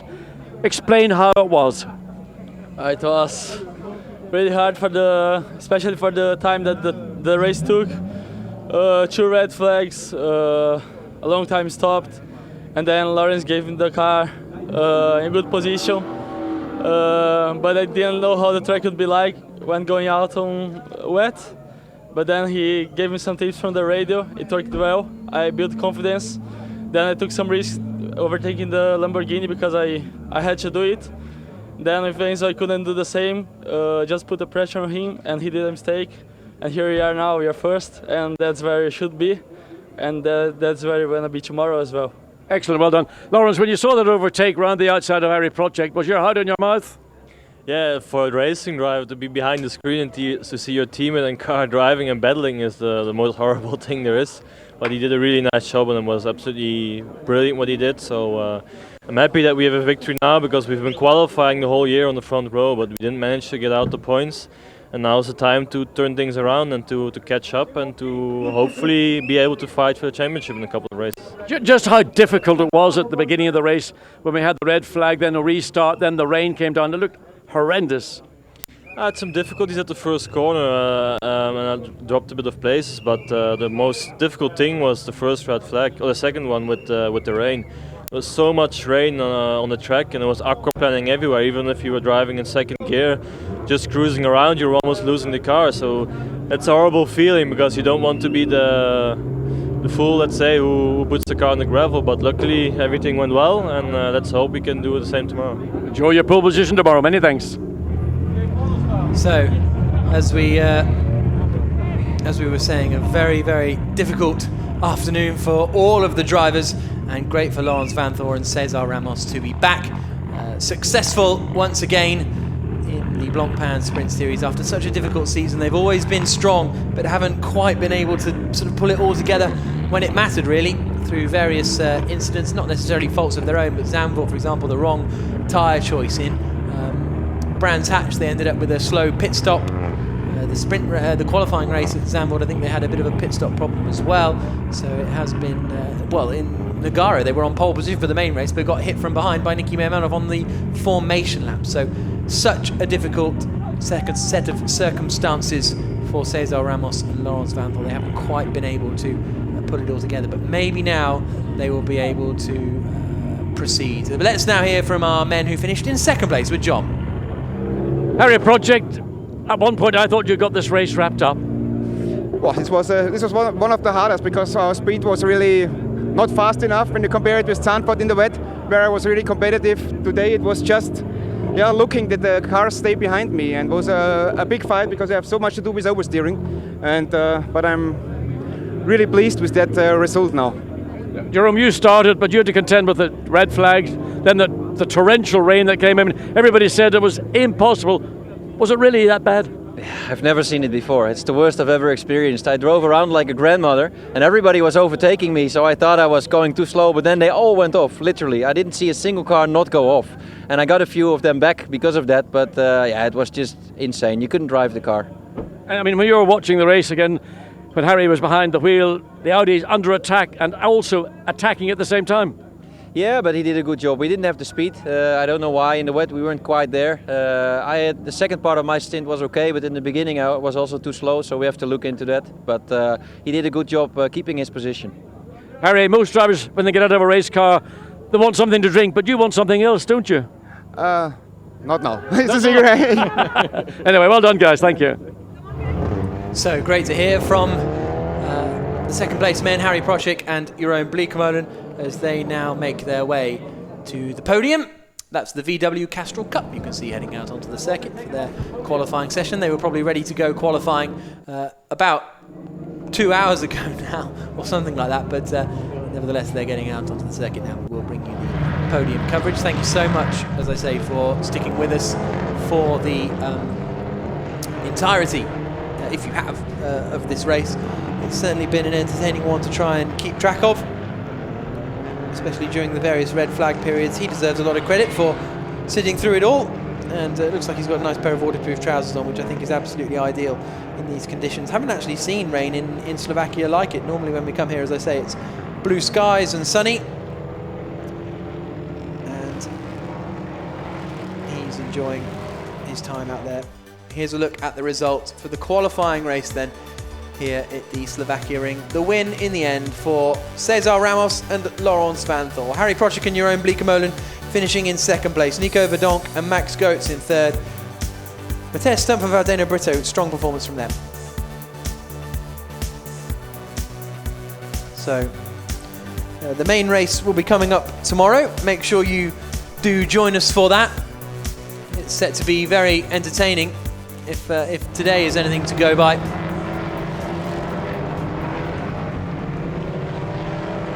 As you can see, the drivers now making their way towards the podium, and no doubt will be very appreciative of the drink once they get up there. As they climb up the steps and go to receive their trophies. As the other sessions, as I mentioned earlier, motorsport is getting bigger and bigger in Slovakia. When we first came here, it was just us, but then after that, we now have a lot of support series. There's a bit of tomfoolery going on with Harry Procik and Max Goetz.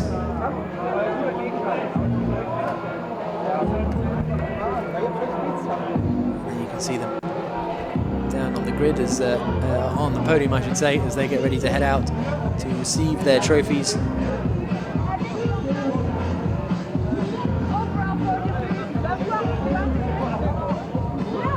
Procik and Jeroen Bleekemolen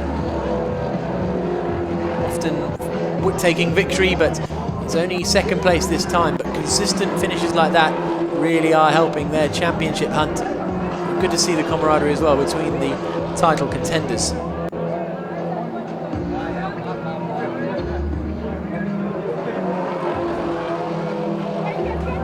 there we can see them just waiting to head out. Trophies are being readied as well, but I imagine that not only was that a physically tiring race, races like that, John, must also be sort of very mentally draining as well. Yeah, I mean, it is the mental side of it that's more demanding. The physical side is reduced because the G-loads, lateral G-loads, braking, acceleration are reduced simply because you haven't got the grip.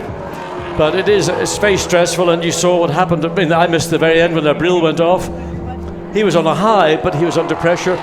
Likewise, Enzo Eid made that little sort of almost sort of schoolboy error where he didn't need to, and that's what pressure does. If you keep applying it to a competitor, not always, but very frequently, you can get a result, and it's such an easy way to get past somebody.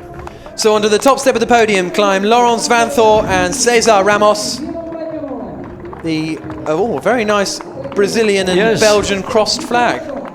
Second place for Harry Procik and Jeroen Bleekemolen. no special flag for them. And third place for Max Goetz, and on the right there, Nico Verdonk. An impressive performance from him. But it's the Belgian team who are on the top step of the podium and are victorious here in Slovakia.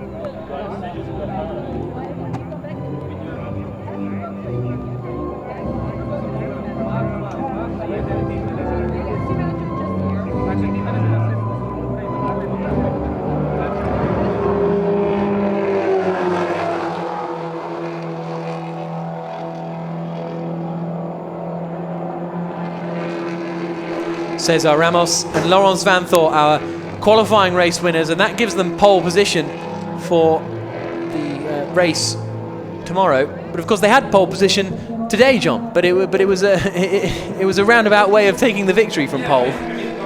Summed it up, he said, Laurens Vanthoor summed it up when he said, well, you know, we've had pole positions so many times that we haven't been able to translate it into a success.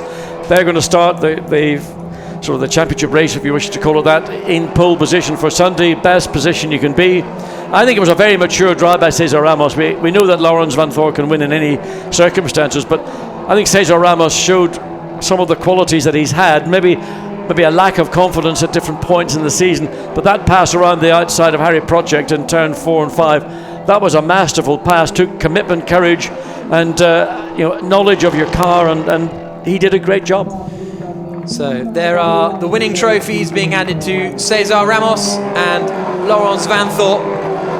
Pavel Chulik, CEO of the Slovakia Ring Circuit, Ladislav Snegon as well, handing out trophies on there. But it's a second qualifying race victory for Ramos and Vanthoor. But as they said to you down on the grid, John, they will be desperate to get their hands on a main race victory, won't they? Yeah, I mean, very much so. And they've done all the hard miles this afternoon to attain that pole position, but as we've seen, whether it could be a factor tomorrow, I've got to go and check up with my expert weather forecasters down in WRT and get an idea of what to expect.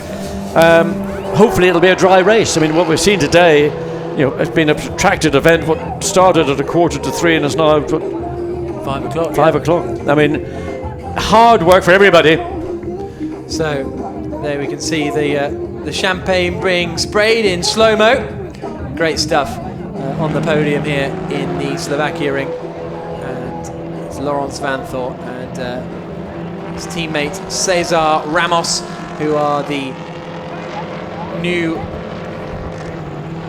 winners of the qualifying race, and a wonderful performance from them. Let's have a look back at how they did it all those hours ago.